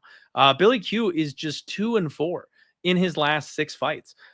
He lost to Shane Burgos. He got KO'd by Edson Barboza. That one took years off of him. Youssef Zalal caught him with a giant knee, and that was the introduction of Youssef Zalal 2.0. I was very, very happy to be on an island that night when I supported Youssef Zalal coming back in that fight. Smelled that trap line a mile away with that thing being close to even money. Everyone thought that Billy Q was free. Turns out he was not. Billy Q is a fighter that I like to categorize Liam as weaponized cardio. This guy gets in your face. He never stops pumping the jab. He's a decent wrestler. He's a decent scrambler. He's a BJJ black belt, but he is not very physical. He's not a guy that's going to bully you around in the cage. He's not stronger than you. He's not going to do that kind of thing to you. But once you slow down, once you get tired, he will just volume you to death. He will just completely overwhelm you with his pressure and his output. Cub Swanson has finished exactly this guy already. Darren Elkins, a guy they call the damage, a guy that they say can take anything that you've got and then just pushes the pace and breaks you down the stretch. Cub one-punched him, man. Nobody knocks out Darren Elkins. Cub did. Yeah, this is a fight that I think is kind of similar to that. We've seen Billy Q's chin kind of starting to go. Youssef Zalal has a submission over him in round 2, but don't get it twisted. It was a knee that did it. He was hurt. It was not because he choked him out. It was because he rocked him on the feet. Man, hey, Liam, I got to be honest with you. I know it's not the most technical breakdown I've ever given in my life, and it's a little on the short side, especially for some of the longer fights that we went on this card. But I think Cub Swanson is extremely live in this spot. If he doesn't let Billy Q get rolling downhill on him, I think he's better technically, and he's still got the power to hurt this guy, because I don't trust Billy Q's chin right now. You know, Nate the Train, I thought, was going to do better against Doo Ho Choi because he was going to make Doo Ho uncomfortable. He was going to push a pace that Doo Ho couldn't keep up with. But Choi had an answer on Saturday. Choi was able to play the matador, and every time Nate Landwehr tried to come in and pressure him, he hurt the guy. You can only go life and death with your chin for so long before it starts having an effect on the way you fight, because you just can't keep getting hit the same way. And I think Billy Q's at that point where he can't keep getting hit the same way. I kind of think Cub's going to knock him out on Saturday. You know, we've agreed a lot on this card, my brother. This is where we're going to disagree a little bit. And it's not to say that Cub isn't live. Of course, exactly. It's good for conversation. And you could look at a fight, you know, sharp way on both sides. I always feel that way. So if you look at the Cubs side, like the upside, I actually bet him by knockout against Darren Elkins. I thought that was a great spot because you get the reputation of being like a very durable guy against the guy who's going to snipe you and is faster than you in the early going, right? And the one thing I would say is I bet Youssef Zalal with you. I think I had the KO at 14-1 and the inside the distance at like 5.5 or something to 1. I'd have to double check this. But in any case, it's like I was all over that side because I looked at it like Youssef Zalal for me was like a guy on the come up, right? A young guy who had UFC experience, had a tough run out, left the organization and started finishing people, right? He was like, okay, no more effing about going to decisions, close fights. He said, no, I'm going to go out there and be much more assertive with my offense. So when he hurts people, he puts them in the body triangle, locks in that rear naked choke. He also had a couple of like pure striking matches, knock people out. Youssef Zalal has been that guy. And by the way, has he looked anything but aces since he's been back to the UFC? No, he's gone out there and beaten other guys and made other guys look bad and embarrassed them. So I just think like Billy Q was the unfortunate recipient of an ass whooping that was going to be due to whoever was standing across from Youssef Zalal that night. He was ready to come back. He was ready to whoop somebody's ass. And I do think for Billy, there are some signs of concern to your point, slowing down a little bit. I think they're there on both guys. And the one thing is Narrative Nation. This is a guy who's trained at UFC Tampa South with Matt Favola and these guys for a long time. And I think the UFC looked at this like, hey, This guy's gone to war for us a bunch of times. He's been in hard spots. Cub Swanson, battle-tested veteran, a respectable name, a guy that you could put in a co-main event spot, and it doesn't look out of place, but it's a winnable fight, in my view, for Billy Q, and I think they were looking for that, right? They've given him some tough outs. I think Shane Burgo's fight was in New York. That guy's never lost in New York until he was in the PFL. You look at these kind of, setups that they've given him. It hasn't always been easy, but most of the time, the guys he's supposed to beat, he goes out there and delivers. I believe, don't quote me on this, I'd have to double check. I think he was favored against Edson Barboza from memory, and then Edson killed him, right? Like, people have had a pretty high perception of this guy throughout his run, and I thought last time out, like, the line was crazy, and the line flipped. So the market came in and agreed pretty heavily. By all said and done, close of market, he was a favorite, Zalal was the favorite there, right? The line flip. Mm-hmm. I think that was just justified based on who Yusuf Zalal is. And I think that in this spot, like, Billy Q should be favored. Should he be like a runaway favorite? No, because all the signs of concern are there. But just looking at, like, intangibly, who do I think will throw more if this fight goes to 15? I do think that will be Billy. And the other thing I will note here is the Crone-Gracie fight with Cub Swanson was a few years back, right? Crone looked like a complete shell of himself over the weekend, got knocked the fuck out. Thank you, Bryce Mitchell. There you go. But, dude, you look back, like, that fight with Crone, people were saying, like, yeah, but Cub just whooped his ass. Like, Cub ended the fight with, like, cuts on his face and some swelling around his eyes and whatever. He's been in a lot of wars, man. And, Darren Elkins can't hurt nobody, right? Like, no disrespect, but, like, he's got to wear you down, and he can make you exhausted and then finish you. But he's not really, like, out there, like, landing big punches that are hurting people, right? Whereas Billy, he's stung people before. Like, Kyle Nelson, I know he's known for kind of getting tired over the course of the fight. Dude, Billy hit him with, like, a one punch in round 3 that face planted the guy. Like, he does have a little bit of power, I would say, and a willingness to keep throwing all night. So that's the only note I would leave with here is, like, Billy Q, he's been outworked before. Like, guys have gone out there and just done more than him, been faster, been a little bit younger, more athletic, more dynamic, like Edson Barboza. But in terms of going out there and out dogging this guy, hard to do. And especially an older guy who's already had those glory days and, like, could just be ready to check out if the going gets tough. If I had a criticism of Cub Swanson, there's been a couple of times he gets hit with a big shot and he sees his way out of the fight, or even some things like from his prime, right, where he was doing, a tough run out against Frankie Edgar, right? It probably wasn't going to go his way, but Frankie was able to track him down late and break him, get the finish. I think it's the latest finish in UFC history. So there's been a couple of times where if you keep pushing, if you keep pressing against Cub Swanson, there can be that little bit of break. Great fighter in his prime would have whooped Billy's ass. I just think he's post-prime. I think the same might be true for Billy, but he might be a little bit closer. So great fight, man. Good matchmaking by the UFC, which I don't always say. Sometimes I'm like, this is exploitative. This is crazy. This is a good matchup for both guys where they have a chance. Yeah, completely agree, Liam. I mean, for me, this one is it's Anders versus Wyman all over again. Both these guys are sliding. Which one is more shot? You know what I mean? Which one is more done? And by the way, for anybody listening, I actually got in on my boy Eric Anders. I was talking about him all week, and I kind of got cold feet right before the fight, Liam. It pissed me off because I was locked in on Anders the first time they booked the fight, and I thought, you think long, you think wrong. I thought about it too long. I eased off. I decided to pass. I got in live at -130 on Eric Anders when I kind of started seeing the tide shifting.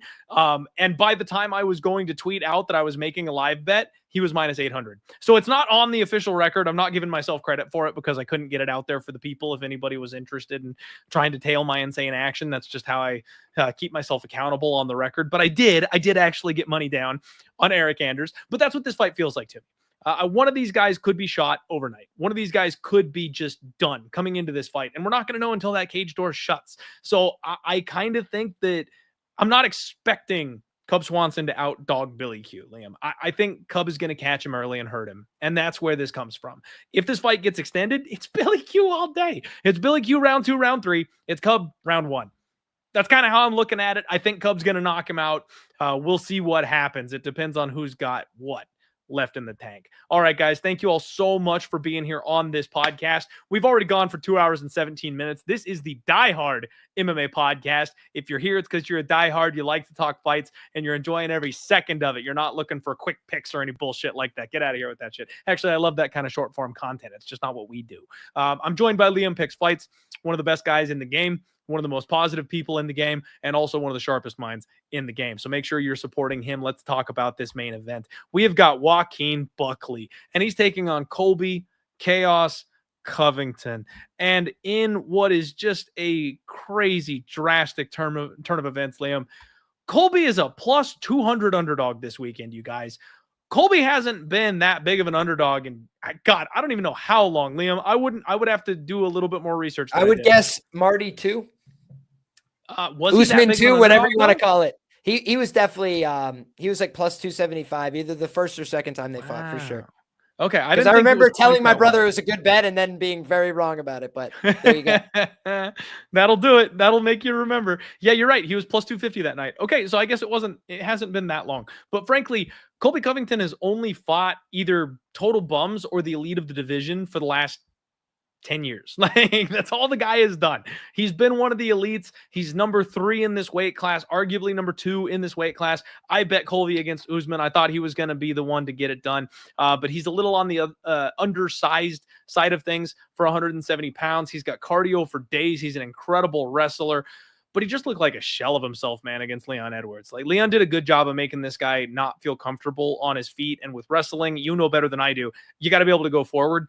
Colby doesn't fight well moving backwards. He has no power to speak of, none whatsoever. So even though he's a decent boxer and he's got decent enough hands, the guy can't hurt anybody with his hands. So he's not going to be able to crack you and get you off him and get that respect. Like, he's got to go forward and use his pressure, use his chin, use his takedowns. That's the only way he can get you moving backwards. And if you're a guy like Leon who can make him go back instead, it's just not going to work for you. Now, Colby did have his moments late in that fight because we know Leon. He eventually slows down. He eventually gives up opportunities. And Colby was relentless moving forward, looking for those opportunities and got the wrestling going in the later rounds. But it was too late. It was too late by then. Unless he got a submission, he was not winning that fight. It was already over. But now he's getting what is theoretically a giant step down in competition against Joaquin Buckley, who is streaking at this point. The UFC's got what appears to be a semi kind of star on their hands. You know, one of these guys who is not going to light the world on fire by any stretch of the imagination, but definitely somebody who's got a big time fan base, who is going to, you know, ruffle some feathers, who's going to get out there and have good clips and headlines. And Buckley's a guy that'll be on the roster for a long, long time because of what he can do. He's on a big time win streak right now, 5-fight win streak, got a big knockout win over Stephen Wonderboy Thompson. Before then, I made bank backing Buckley against Nursultan Frodzaboev. That was a great night. I think Buckley is headed for the contender circle. He belongs at 170 pounds. He's way too small at 185, but he is fast, Liam. He is explosive. He's got a massive back on him. The hooks that this guy throws, I do not want to take body shots from Joaquin Buckley. But the one thing I will say about Buckley is that he has been had before. You know, you go back to like the Chris Curtis fight, the Alessio Di Chirico fight, the Kevin Holland fight. Like, he can get a little over aggressive and he can be cracked on the jaw. It's a thing that we've seen historically many times. And when he gets tired, when he gets outworked, when he gets exhausted, he's there to be had. So if Colby's got any gas in the tank, Liam, this number looks stupid in hindsight, because if he can hang in there with Buckley for the first couple rounds and then get the wrestling going and tire this guy out, he might have a massive advantage down the stretch in a 5-round title fight, not in title fight, sorry, a 5-round main event. But if he cannot get the wrestling going on a guy like Buckley, who's very strong, very compact, very muscular, hard to take down, improving his own wrestling chops, if Colby can't get this guy down, or it costs him, you know, it taxes him too much, it costs him too much in his own gas tank to be able to do it, then I think Buckley is going to teach this guy what the new breed is all about in this weight class. Colby Covington has written massive checks with his mouth for a lot of years. And I think there's a very real chance that he's going to find out that he can't cash those checks these days anymore. But he also is very, very intelligent with the way he's accepted fights. And as you guys can see, he never accepted a fight with Shavkat. He never accepted a fight with Ian Gary. Like, Colby Covington knows what he's doing. He's a very intelligent, smart human being, and he's not going to be made a fool of. He accepted this fight with Joaquin Buckley. You're the first person to ever call him intelligent. Keep going. in that aspect of his career. No, I know.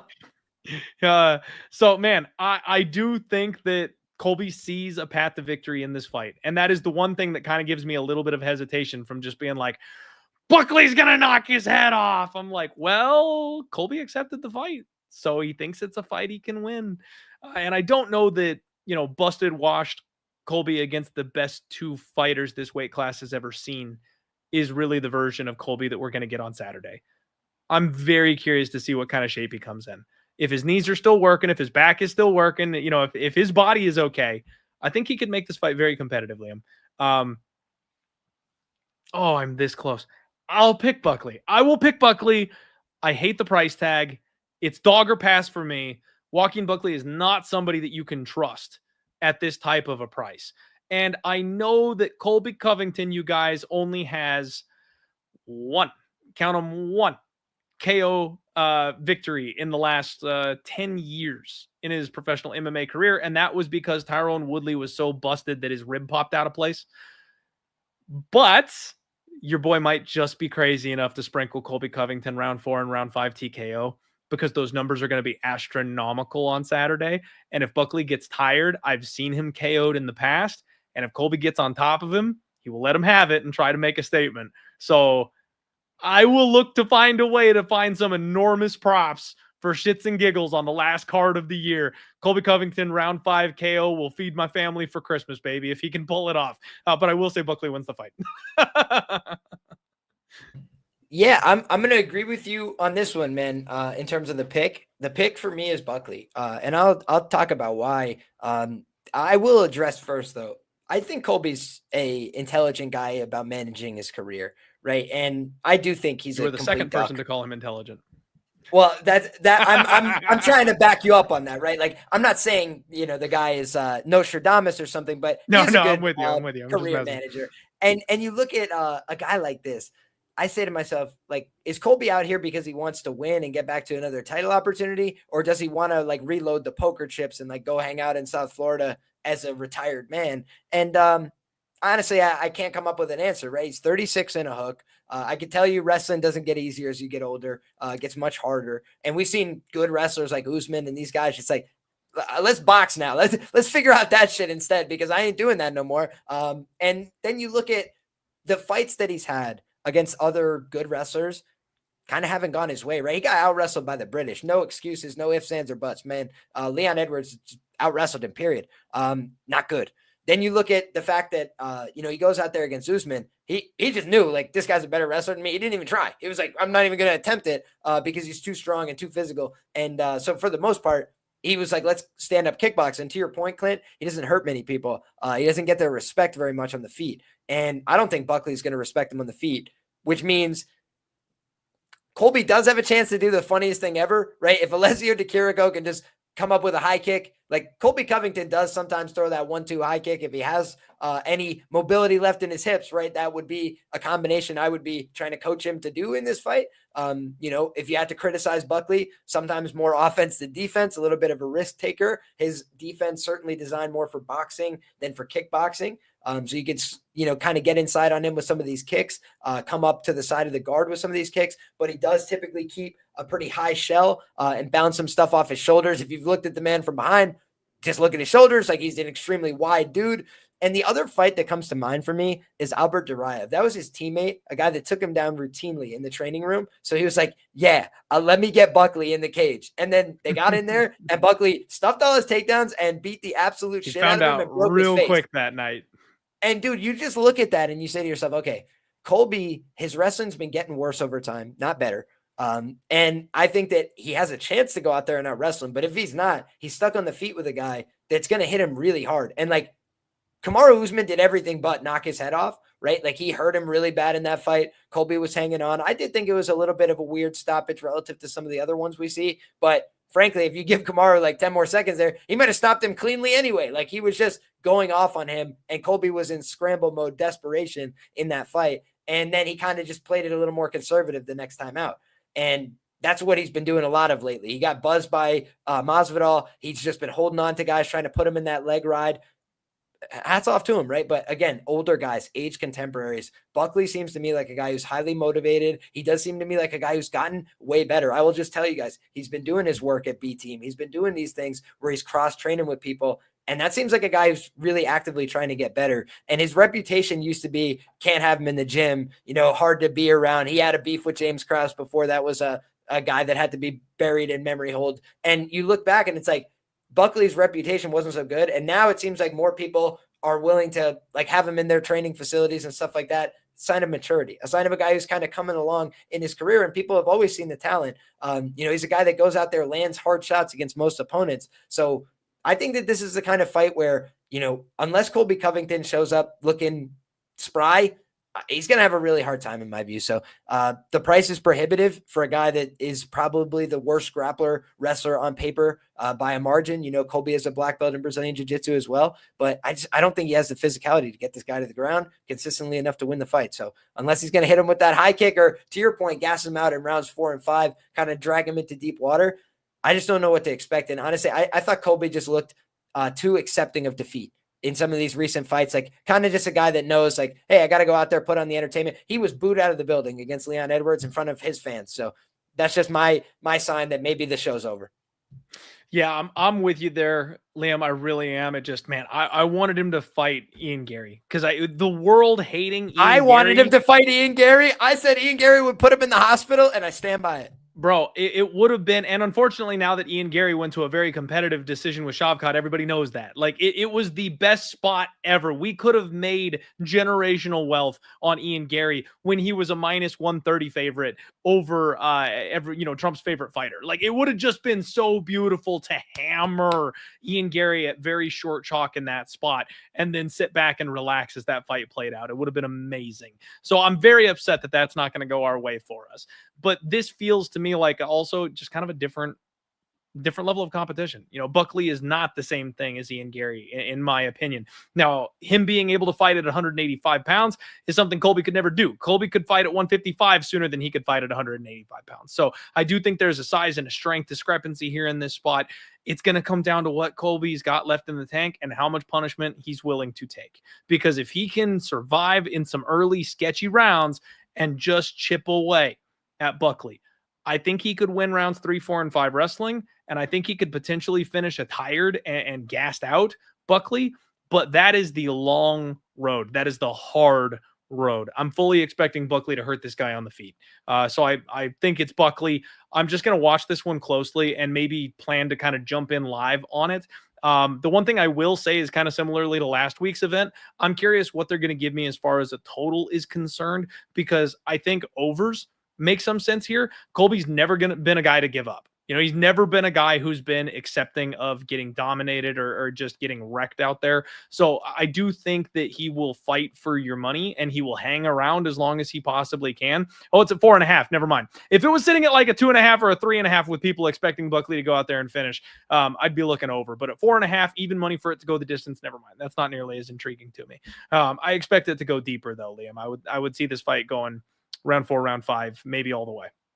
We got to get Leon and Ian Gary in a rear naked choke class, man, because both these guys had opportunities to put some guys away and really solidify the deal, but not knowing their fundamentals, their hand fighting from the back ultimately cost them. So another reminder to us all, go out there and double down on our hand fighting from the back. Make yourself a high percentage finisher, man. You can get the back on anybody, right? We've seen it how many times, and we saw Leon Edwards get the back of Colby Covington. We saw our guy Shavkat Rakhmonov. He was this close. Ian Gary, searching for it, man. I used to bet his prop submission every time out, and this was the first time I laid off. It should have cashed just on principle, right? I stopped that makes pushing two it, of us. But instead, this close. So you know what we got? Future opportunities, baby. Liam, I threw in the towel. This was the event that I was like, you know what? Like, I've been saying it. Submission. I'm going to bet it until it hits. I've been saying it. And then when he didn't get the finish on MVP, I went, this fuck doesn't know how to sink in a choke. Like, I've been talking about how underrated his submission game is. I've been talking about how good his grappling is. He's hanging out with Charles Oliveira, but he don't know how to throw in a rear naked choke. I'm like, I could not believe that happened. And then I was like, if he actually chokes out Shavkat when that sub prop was 30-1, I will jump off the nearest bridge. It's like, if he sinks this I'd have joke puked in, everywhere, no doubt about it. I was ready to die, Liam. Like, samurai style, give me the nearest sword. I'm just like, should have gone down with the ship. Oh, but we will go back to it. He's getting better. He's training with Charlie O. It's coming. It's going to happen. Ian Gary by sub, just not this week. That is the Die Hard MMA podcast, everybody. Thank you all so much for hanging with us. We gave you a lot of content today, some epic breakdowns, some fun stories, some little jokes. There's everything on this podcast. Do me a favor, hit the like button, share the show if you haven't already. Let me know what your best bet is for UFC Tampa down in the comment section below after the show is over. Liam, my guy, how can the people find you? Where can they find your content? How can they support you going forward? I appreciate you very much, my brother. You can find me everywhere, guys, at Liam Picks Fights. That's on Twitter. That's on YouTube. If you guys want to go that step further, I will have more information posted tonight. I make navigation documents every week, all my notes, all my write-ups, everything I've ever written before about these people, compiled in one place, if that helps you with your process. If not, tune in next time and we'll have the same fun conversations once again, whether that's here, with my guy Clint on this program or on my own channels. If you guys want to check me out there, Liam Picks Fights, easy way to find me. And I'll have a lot of content this week. Let's go. UFC Tampa. Let's close the year strong, baby. Love it. Love it. Thank you guys all so much for the love and the support as always. Hey, I will wish you guys a very Merry Christmas and a happy holidays, no matter what you celebrate, no matter who you count as loved ones, no matter your race, creed, color, the color of your skin. Do not give a shit. I hope you have a wonderful time. Please be safe out there as people travel. One thing I like to remind everybody is that this is a very, very tough time for some people out there. I know we all like to look at the positive side of it, hang up your tree, your lights, spend time with family.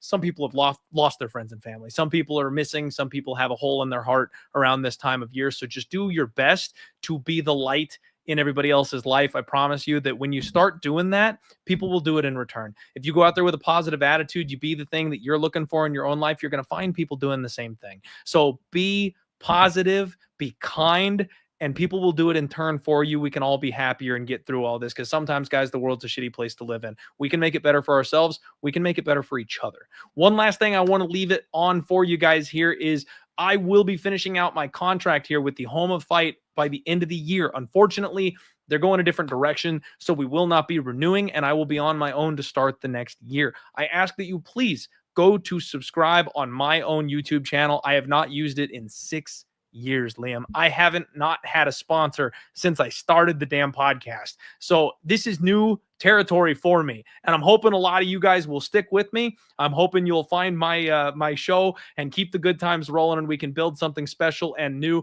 I'm going to spread my wings, go out on my own, and try to cut my teeth out there in the cruel world. So I need your guys' backup. I need your support. I will be trying to return all of the comments. I'll get back to your comments in the chat, or not the chat, sorry, the comment section below after the show is over. I will do that from my own YouTube handle, so you guys will be able to find me from there. But it's just the Die Hard MMA podcast. And if you follow me on Instagram, on Twitter, you'll be able to locate me. I will be posting things out and tweeting my show. But I will give you guys more shows to end the year right here on Home of Fight. So for another couple of weeks, you guys have still got me here. I'm just prepping for the future. Thank you again. Good luck. Let's end the year strong. I will be back for the Thursday Total Takedown, the Friday Undefeated post-weigh-in show. Until next time, you guys, be good, cash some tickets, throw Brandon Cooks the fucking football, and let's roll.